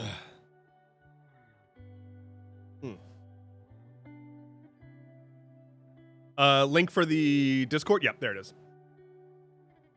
Yeah, I don't follow. I don't follow the logic of like, I know it's not logic. I don't follow the logic of like,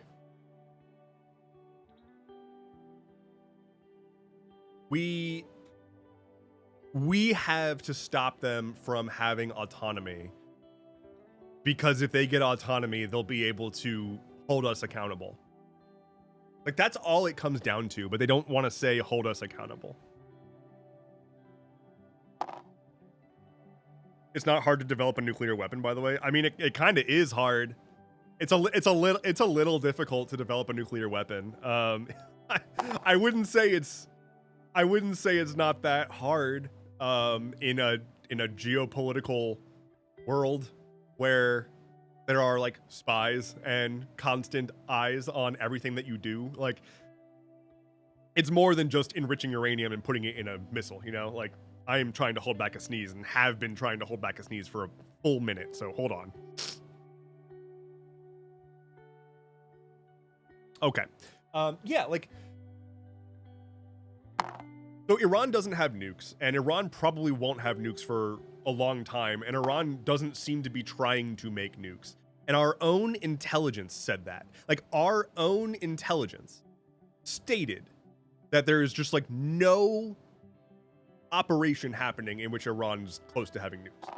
That was, like, a couple of months ago. And they're just trying to, like, completely sweep that under the rug. It was a public statement in a public hearing from the top intelligence official in the country. But they're trying to claim that the enrichment sites are like about to produce warheads, which they're not. And they're bitching and moaning about how Iran is enriching uranium well past the required level for civilian use in power plants, which remains debatable because essentially our source for that is Netanyahu saying, trust me, bro. And Netanyahu has said that Iran is weeks away from a nuclear weapon for 30 years. The man has been saying that for 30 fucking years. His entire Sounds life, like rebellion propaganda to me. The entirety of Netanyahu's political career has been effectively centered around bombing the shit out of Iran and trying to come up with a casus belli to do so, and trying to make the world believe him. And so he's just been saying for 30 fucking years, oh, they're 1 week away from having a nuke. Sounds like rebellion propaganda to me. They're really not. Like, hey, maybe the reason that they're pushing back so much about you being in the region is because you're a fucking horrible neighbor who's bombing everyone constantly and calling every single other entity in the region a terrorist organization. And whether or not, I can drink, thank you. And whether or not they're actually a terrorist organization, which, like, yes, some are, and some are more complicated than that, you don't get to be the arbiter of how life exists in that region. You are not the deterministic force of the entirety of the Middle East and how their culture should happen. Like at what point do we stop fucking with everyone else's borders while bitching and moaning about somebody who might come in and fuck with ours? We are constantly going to other countries and telling them how to live their life, and if they don't listen, violently overthrowing them. We are constantly going into countries that try to establish civility and a progressive basis for their citizens. And then we go in and kill anyone left of center because they'll be less amenable to selling their oil to the States. And we just keep doing that. And then we're like, oh, well, Iran can't get a missile because then they'll be able to stop us from doing literally that. I don't want to get nuked. Like, I don't want to get bombed.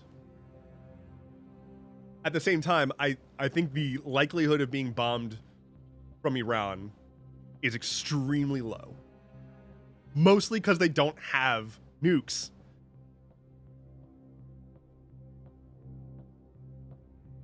I just want healthcare.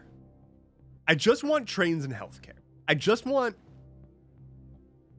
sanitation workers to be paid reasonably. I want our infrastructure to not be completely fucking crumbling. I want to not be embarrassed by airports. I want to not be embarrassed when I go to any kind of public transit location and it's just falling the fuck apart.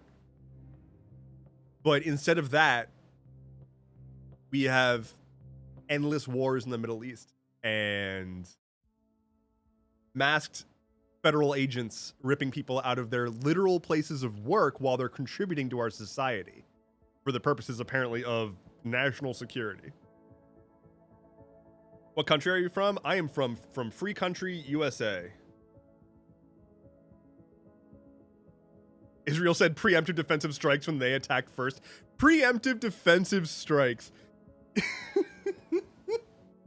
So it's so fucking hilarious to me because I that was a joke. That was a consistent joke that I would make while playing Dota. Hey, wait. Look who just subscribed. I'd be playing Dota 2 with a bunch of friends, and we'd be like in a place where maybe we could attack the enemy team or something, but it was maybe not a good idea. And I would joke that we should do a preemptive counterattack, which is to say, attack them. And like, if my team told me, no, don't attack them, I would joke that it's not an attack, it's a preemptive counterattack. And that's how I would like jokingly defend myself if I got killed doing something stupid trying to attack the enemy. I was like, no, it wasn't an attack, it was a preemptive counterattack. And then Israel actually said that to an entire planet. They said that to a planet of people. They actually looked us in the goddamn eyes. They sat each individual person down and said, look, trust us, bro. It's not an attack. It's a preemptive counterattack. And then they have the gall to be like, everyone needs to come to our defense because they're attacking us. Like, they're actually trying to say that they did a preemptive counterattack and that because there is then a response to that, that is the attack. That they were like, see? Dear Lord.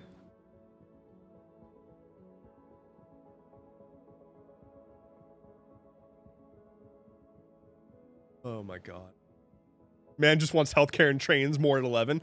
It's just wild that we don't have that. And it's so doable. Like, it's so obvious how much we could benefit from this big fucking nation. This absolute, like, way too much space kind of a nation to have rail. Imagine if you could actually get from like New York to SF by rail in a matter of like a few hours, as opposed to multiple days, close to a week. It's That's rough, buddy. that would be nice. That would be good. Like, I live on the like the most populous section of Amtrak, which is like the closest that we have to a national railway service. And even still, like, it's not necessarily more efficient than just flying to most places. I prefer it because the process is much easier and less stressful, and the it's way more comfortable. But like, it's not actually more economical. Like, frequently a coach train ride will cost the same as a plane ticket. Very annoying.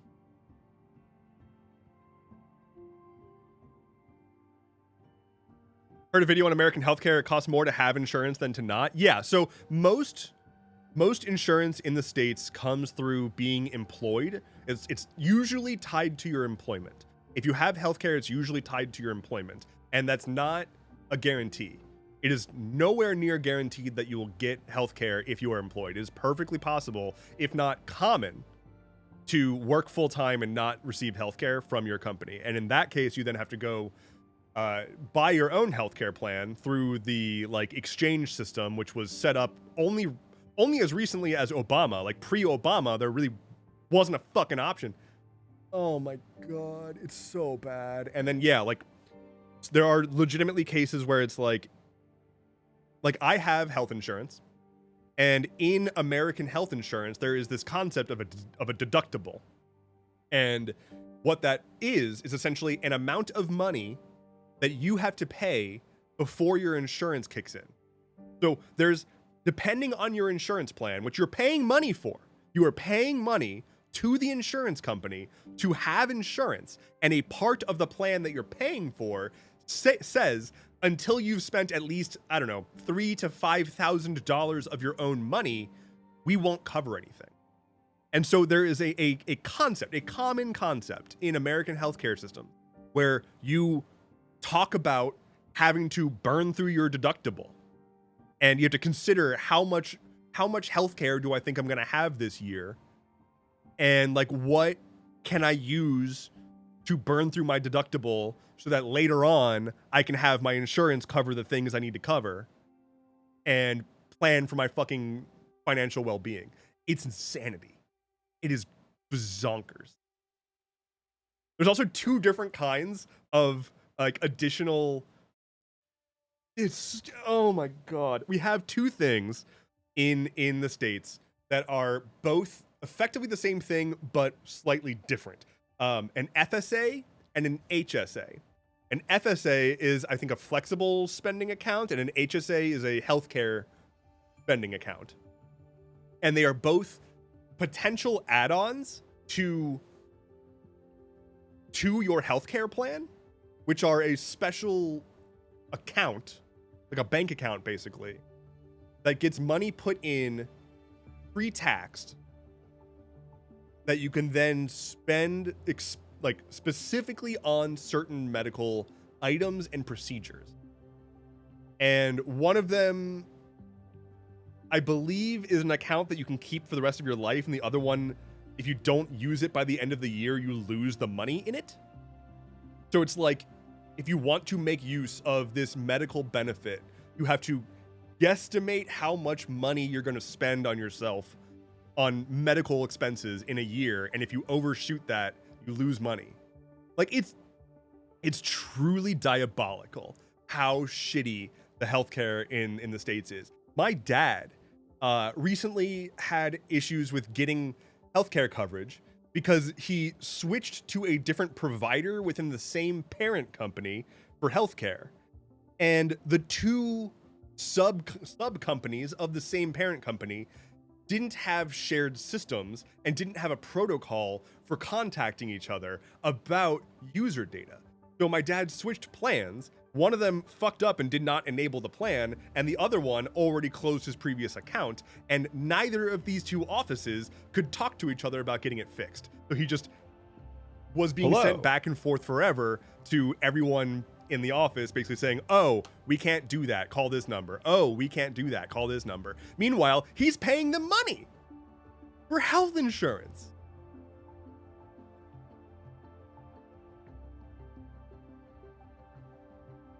And that doesn't even get, like, that is just the tip of the iceberg of how shitty it is to deal with the health insurance companies. That doesn't even get to, like, the cost of healthcare and what the health insurance companies are doing with hospital administrators to essentially, like, price fix and racketeer and just overcharge constantly. There's a classic thing where in the States, you go to the hospital, you get a bill. And the bill will say something like, oh, you know, you went in for a concussion and now they're charging you like $100,000. And then you say, what the fuck? Send me an itemized bill. And they're like, oh, okay. And they send you an itemized bill and it is way less money because you're asking them to actually like prove what you owe them. And then they have to go back and make it make sense. And they charge you a lot less. There's like people whose full-time job is to negotiate with hospitals on lowering hospital bills.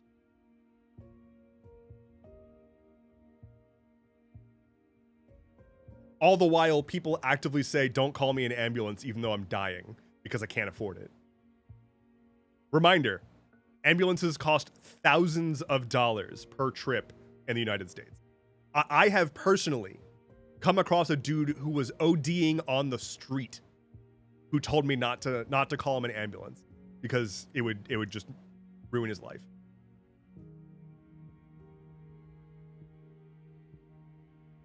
What a free country. Sorry that I just went real deep into that. Industrial says HFA/FSA. HSA is added to per paycheck and stays over the years. If you leave the job, you get that money paid out. FSA is use it or lose it. You get a lump sum at the beginning of the year that is deducted per paycheck as an amount agreed upon until it all goes poof at the new year and turned over into a new lump sum. It is so dumb. It is so dumb. And I remember when I was younger, like my first full-time job, you know, going through like with HR, all of this information, like all of this stuff. And I'm like, I have no idea what any of this means. How am I supposed to navigate this? And I had people telling me like, oh, you better do the HSA because otherwise you're just leaving money on the table. And I'm like, what does that mean? And how? And why? And what if I just don't want to fucking deal with more accounts? What if I just want to get my money and put it into a bank account and not fucking deal with all the minutia? Why do I have to like navigate weird niche medical payment plans in order to optimize my income from my job? Can I just get paid? Is that an option?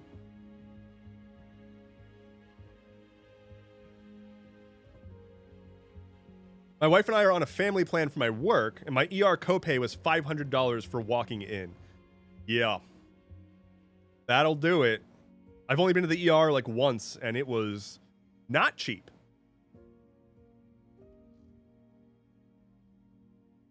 If you think you might need an ambulance at some point, most ambulance companies have subscriptions. I appreciate, that's a good tip. It's also the most dystopian thing I've ever read. First of all, nothing against you, Languel, nothing against you, but the way that was phrased, right? If you think you might need an ambulance.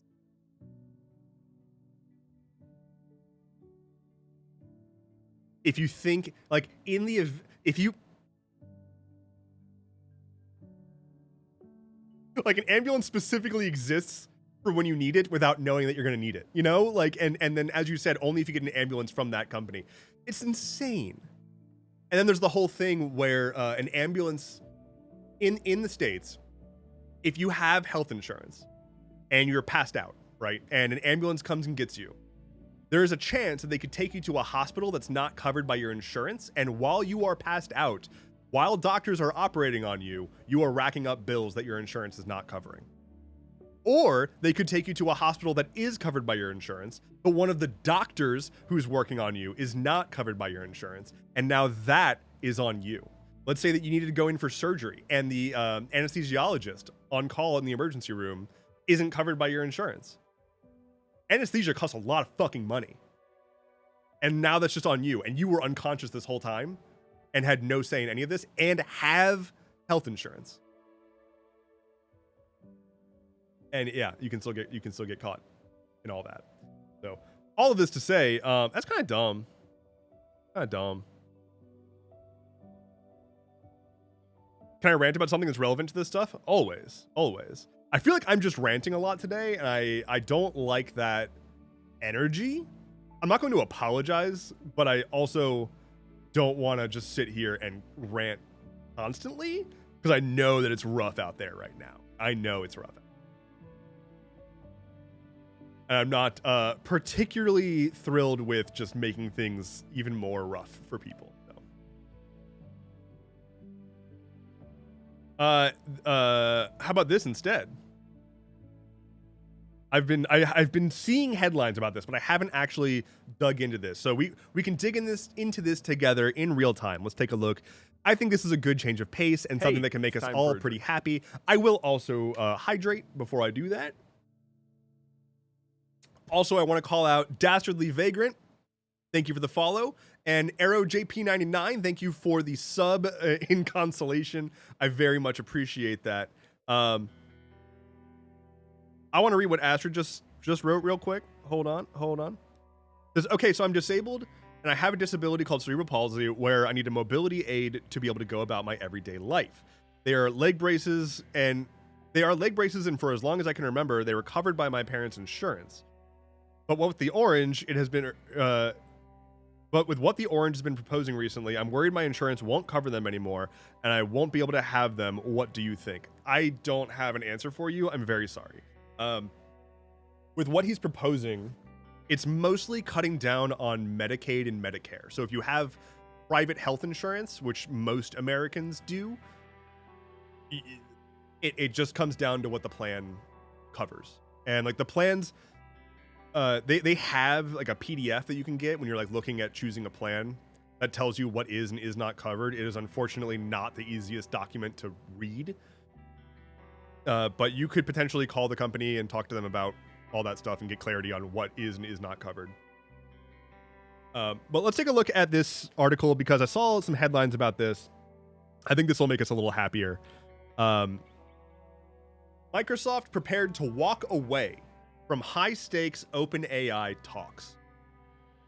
So, for those who are not aware, OpenAI and Microsoft have been like besties recently. OpenAI provides a lot of the infrastructure for Microsoft's like Copilot AI, and essentially Microsoft wanted to own OpenAI and settled for a partnership instead. But now it seems like something's going on. Let's find out what's happening here. Let's find out why the girls are fighting.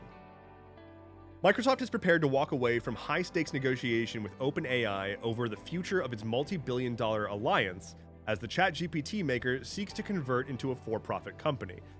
That makes sense. So yeah, like OpenAI is a weird, fucked up company structure where it's like technically a non-profit with a for-profit wing, and they want to flip that and be for-profit with a non-profit wing. So it looks a little bit like Microsoft wants to buy OpenAI or have control over OpenAI, but OpenAI is more interested in superseding Microsoft, it seems. The software giant has considered halting complex discussions with the $300 billion AI startup if the two sides are unable to agree on critical issues such as the size of Microsoft's future stake in OpenAI, according to people with knowledge of its plans. So yeah, they want to have a major stake in OpenAI, but if OpenAI becomes its own for-profit company, then Microsoft is going to be basically no different than any other user of OpenAI. In this eventuality, Microsoft would rely on its existing commercial contract to retain access to OpenAI's technology until 2030, unless there was an offer that was equal or better than its current arrangements. These people, however, stressed that Microsoft was operating in good faith and both parties were meeting daily to try to put a plan on the table and were hopeful a deal could be reached. And then a bunch of marketing stuff. Under its current agreement, Microsoft has the exclusive rights to sell access to OpenAI's model and receives 20% share of revenues up to $92 billion. So this is Microsoft saying, don't leave us, bro. Bro, please. Bro, please keep cutting us in. Bro, I promise. It'll be good for both of us. Like, Microsoft is literally just rebranding OpenAI's offerings and selling it for money, and then OpenAI gets money and Microsoft gets money.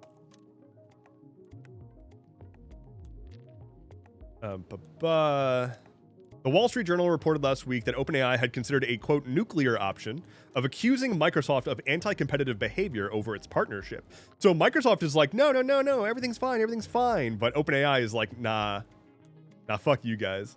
And fuck OpenAI, to be clear. Holding out is Microsoft's nuclear option, and they are just making OpenAI sweat, said one person close to OpenAI, who also argued access to ChatGPT's maker's IP was necessary for Microsoft to maintain its position in the race to commercialize AIs against rivals such as Google and Meta. So Microsoft is terrified of losing this access because then they would have to compete with Google and Meta's AI, and I'm pretty sure that Microsoft has just said, like, we'll just let OpenAI do it and we won't invest in our own shit. And so now they're spooked.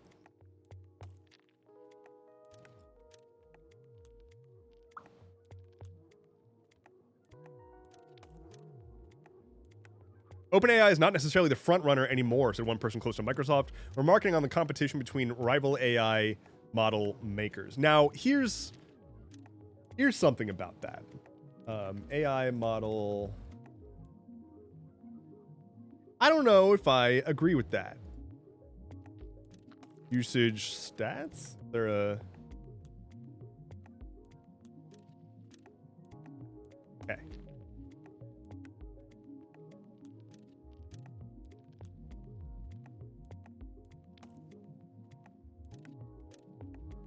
So it looks like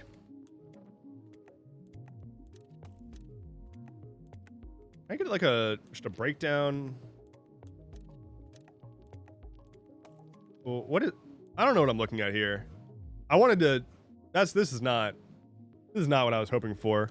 AI model popularity. Is that a chart that I can? LLM leaderboard. That seems like what I'm looking for. What are we at? What? I want usage. Who's being used? Okay, this is not worth it because I don't actually care about about this information. What I'm trying to find is usage stats of the different major offerings. AI model usage stats. OpenAI versus Claude versus Google. Can I get that?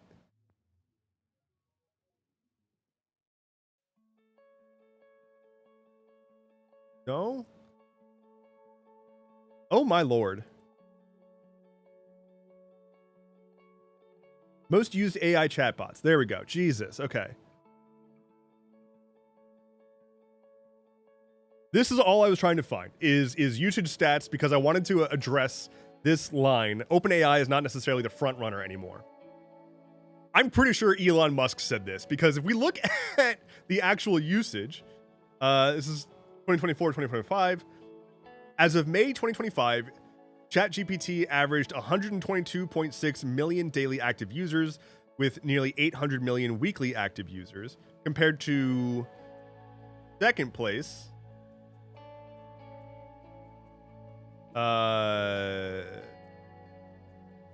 Okay.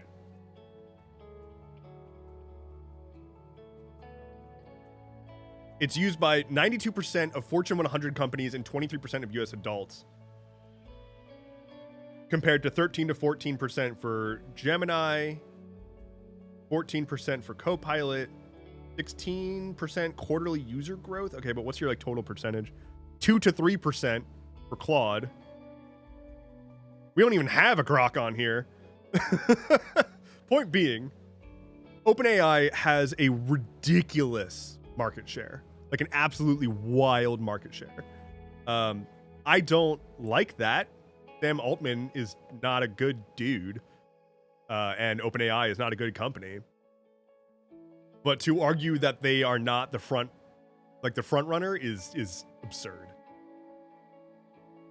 So yeah, I love watching tech companies like squabble with each other and just like whole ass fall apart, because they're constantly making these huge claims about how they are building this like incredible next big thing or whatever, and then like nothing happens, and then they try to point fingers at each other and be like, well, this other group, they're the reason that it didn't work, not the fact that we were just trying to hype up stuff to get investments.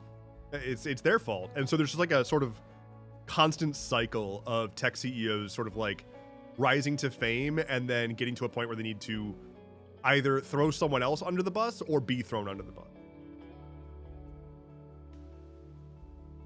Either way, a bus is involved. And we like that. Talking about tattoos in chat, it seems. I don't have any tattoos, but I should get a tattoo. I should definitely get a tattoo. Nadastra says, I don't get it, honestly. I only use Gemini on my Pixel for making reminders, alarms, notes sometimes. I've never been interested in using it for anything else. I don't think that... Let me start that phrase over. I think that the current phase of generative AI is going to fizzle out. And I'm probably wrong on that. Like, there's going to be cases where like generative stuff probably sticks around for a bit, but I think the average experience of people being like, I'm going to go to the chat bot to ask the question, I think that's going to generally go away. I think there's going to be a better format that we get eventually for just like questions and answers. But I think AI actually is useful when it's not trying to be a chatbot. Like that is such a waste of its capabilities, and doesn't really produce truly helpful output. Like the output that it produces is acceptable output for shit that doesn't matter, right? Like most office stuff doesn't matter. Like people largely seem to agree that office jobs are bullshit, and like most office stuff doesn't matter. The constant joking about like I did a single spreadsheet cell today, that's what I did today, or like time to go to my job where I need to like move a PowerPoint image 3 pixels to the left again. That is not useful, right? That's business bullshit. That's not helpful to humanity and improving people's lives.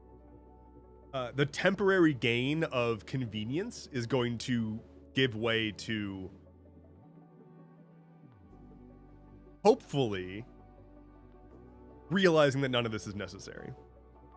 But with non-chatbot AI stuff, like that's where it's actually good. That's where it can actually do shit. That's where you can have it doing things like researching the human genome and trying to preempt or detect causes for cancer by doing like deep analysis on vast amounts of data that we are not able to otherwise wrangle or write an algorithm for. But we can say like, hey, here's the like DNA from 10,000 breast cancer patients. Find a commonality so that we can like more easily identify breast cancer. That's a super contrived example, but that is a thing that AI is incredibly good at doing, that we and our general approach to building software, other than AI, are not good at. Like software is not good at solving problems that we don't know the answer to. So that makes it difficult. Blackwater D&D, hello. Everybody, go follow Blackwater D&D. In fact, let me shout out.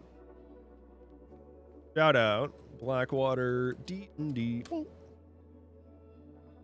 Go drop a follow. Blackwater is the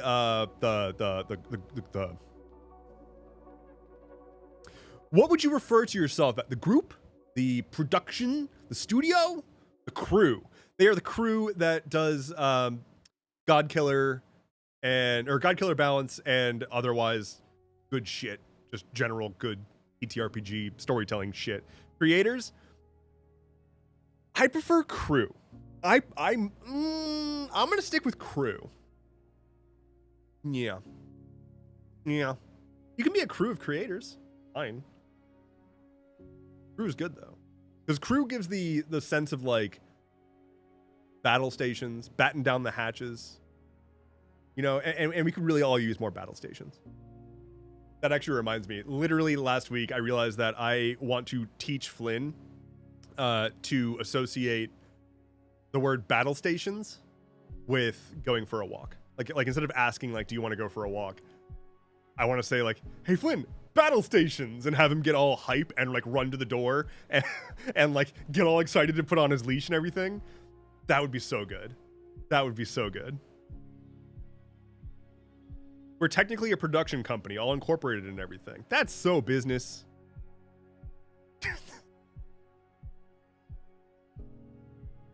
My brain is fried. That's so business.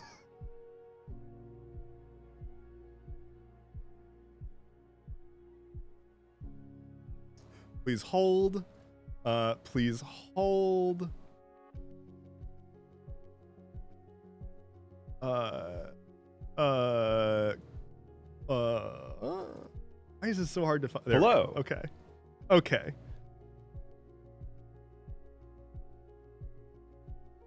I need to make a real quick merch design, please.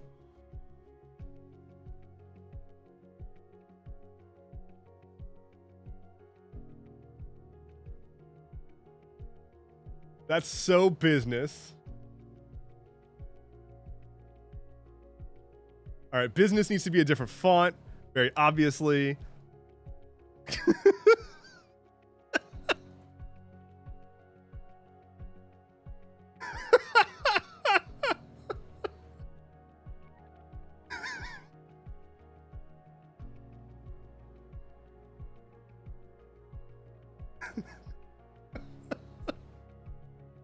Oh, man.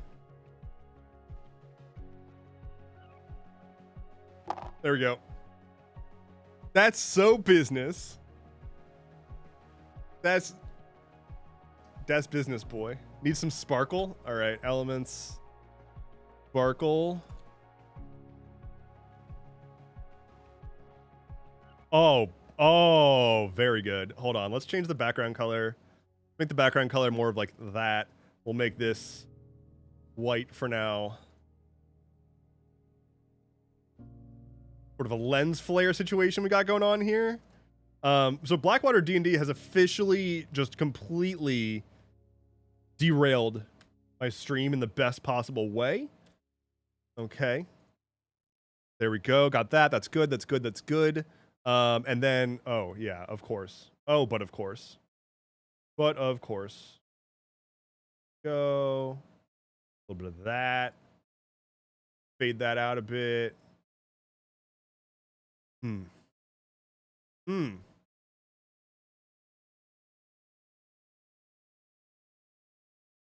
Needs a briefcase. It needs a briefcase. That's a bad one. Actually, it wasn't that bad. Okay, here.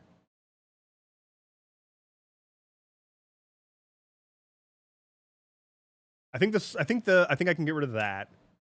I think I keep this, right? Okay.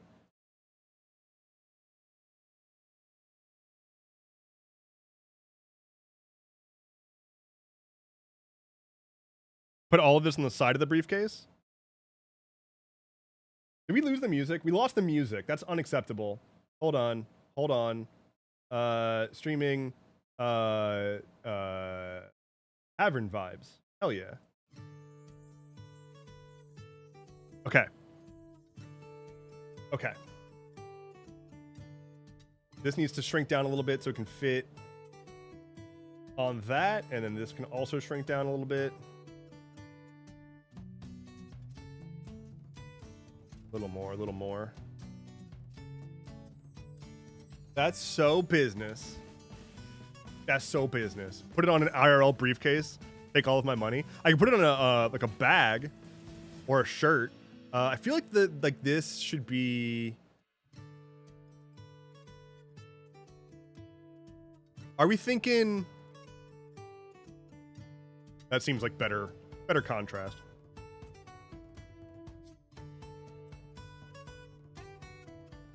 Print the briefcase on a tote. Yeah. A briefcase printed on a tote, and then a picture of that put onto a shirt. Maybe you already talked about it earlier, but I learned today about Microsoft allowing the US to pressure the ICC to shut down one of their guys' Microsoft services.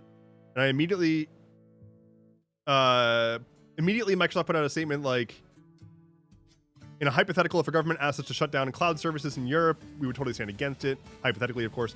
Yeah, Microsoft is a military contractor. Like to be clear, Microsoft and Google are both like military contractors. They both work with the US government providing cloud services for like field operations. Like, make no mistake. They are both military contractors. They both provide active services that facilitate the killing of foreign people. That both Google and Microsoft do that. And a lot of big tech companies, like all of them, basically. So that's so business. That's pretty good. That's so business. Sure. That's so business. I will maybe put this onto some merch, and I will let you guys know if/when I do that. And if/when I do that, you can always pick it up at merchfrom.dev, your number one place to get business related paraphernalia, such as patch, mug, such as tank top. That's business. We've got this shirt. I'm literally wearing this shirt right now. You can purchase the shirt off my back, but not literally. Although I do have this is a thing I've been batting around in my noggin for a bit. Hold on.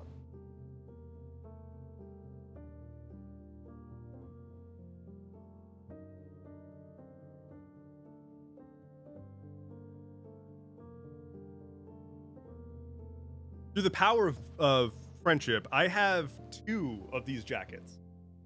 This is the version that is actually for sale and available. This was the first version that I ordered as a test, and I really, really liked it, but I changed the design slightly. So this one has, it still has the skull, but the other skull is on the other arm. So on the normal one, on like the normal version of this jacket, you got one skull here and then cross over to the other skull here. But on this one version of the jacket, they're on the same size. So this is a 1-of-1 misprint jacket. And what I've been considering is auctioning this off, like doing like a fundraiser auction thing to raise money for the Trevor Project or a similar thing. Charity, that's the term. So I've been considering doing that. The main thing that's stopping me from doing that is I don't know how to do an auction and if there are legal requirements that I should look into. So it's a thing that's on my mind. I would love to do that. But business, it's so business. Blackwater D&D says, okay, I gotta get back to work. So lovely to chat with you, friend. Will I see you at any cons? I'm maybe gonna go to Unplugged. Maybe. I hope. Maybe. It's unclear, but that's on my mind. Time is an illusion. The problem is, I want to go to PAX Unplugged, but I am actively developing a tabletop role-playing game, and I keep telling myself that I'm going to have something ready to share at a con, and then I pick what con that's going to be, and then that makes me anxious to be ready before that con, and then I'm not ready before that con. So that's my problem, is ADHD. Anyway. That didn't work. I'm time blind, you're so right. It's painful. It's hard. Time is fucked up. We should get rid of it. We don't need a fourth dimension. We've got 3 already, and that's just too many to care about. You're gonna ask me for the volume of a cube? Bitch, you know how many fucking numbers I have to multiply to get that? And then you're gonna ask me to add another dimension? You're gonna get all Tesseract on me? Get out of here. No, I'm good. I'm good.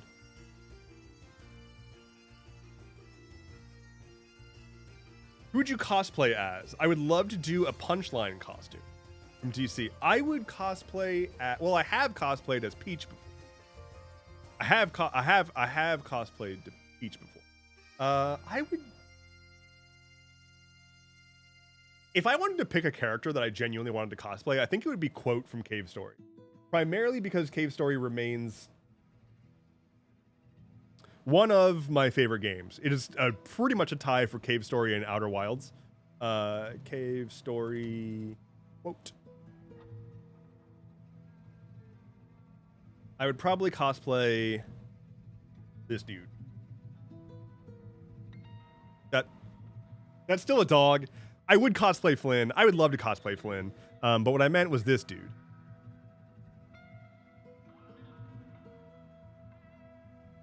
The main character from Cave Story. That's the actual character sprite. Yeah, I fucking love Cave Story. I love Quote. I have played this game so many fucking times. I played this game all the way through on stream a while back and have considered just doing it again just because I want to play it again because I like this game.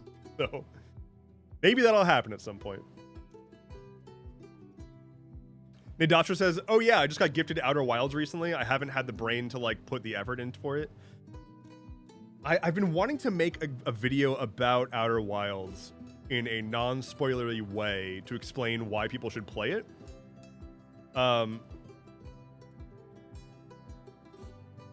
It's very difficult to explain without spoiling, but it is the best designed game I have ever played. It is the single best designed game I have ever. It is trying to, if you liked Myst, if you've ever played Myst, or you like just general discovering the story, unraveling the mystery kind of games, as well as like some general platforming and just story-based shit in general. Outer Wilds does such a good job with its storytelling and its world building, and then also goes so much further by being so thoughtfully designed around the environment and what is and is not important. So, like, they are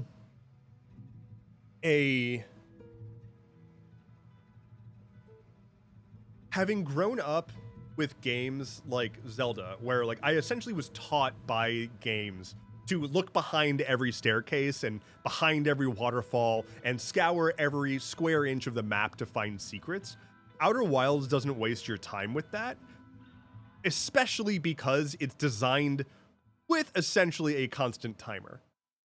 Like as little spoiling as possible, there's a time loop mechanic. And given that that's a sort of like fixed thing, you don't really have unlimited time to just constantly explore and look at every square inch of everything. So they made the conscious decision to design the entirety of the game thoughtfully, such that if something looks boring, you can trust that it's boring.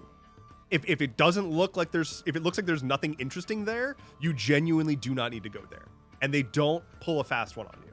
They don't break that norm. They like, the game has essentially a contract with you per its design. And so you learn how the game works, what to expect, and the actual joy that you get because you can feel comfortable in navigating this game, and because it's so well designed. The joy is purely just the story.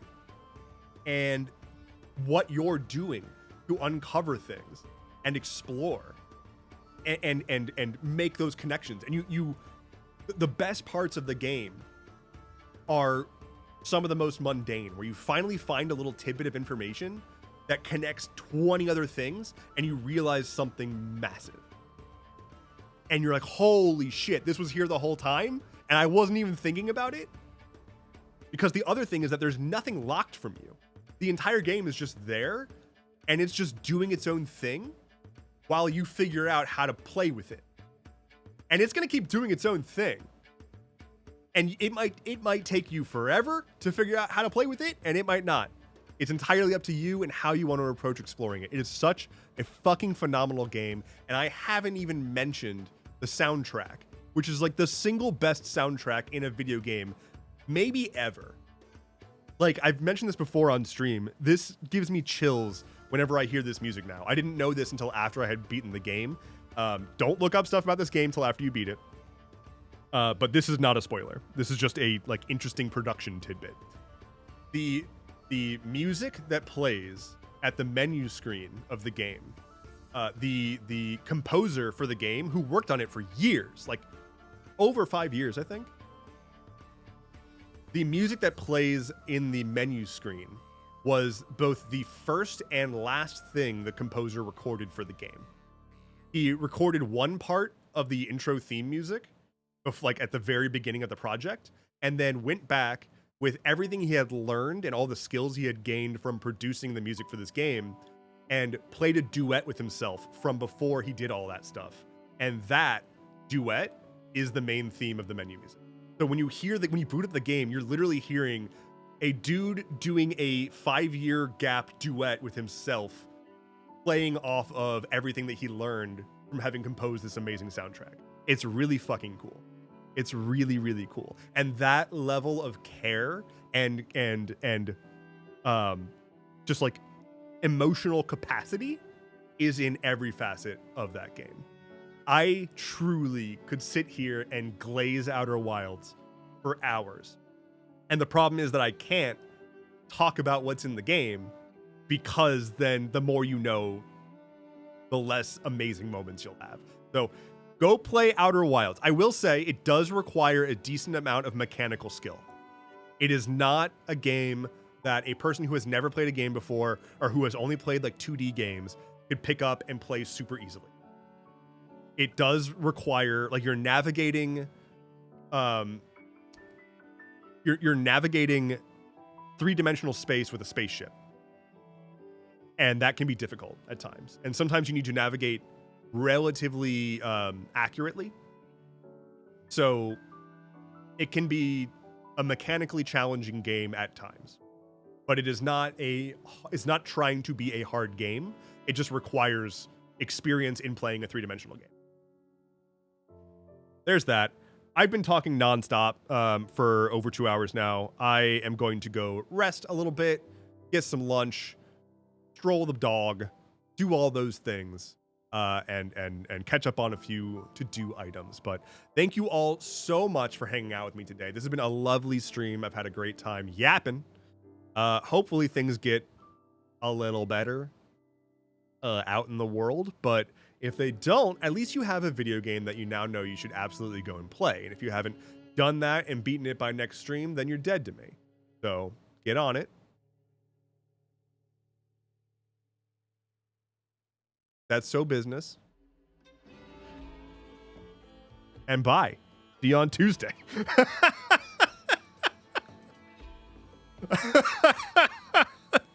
Take care, y'all. I'll see you on Tuesday. Bright and early. Not all that early, really. At 11 U.S. Eastern. Take care. Bye-bye.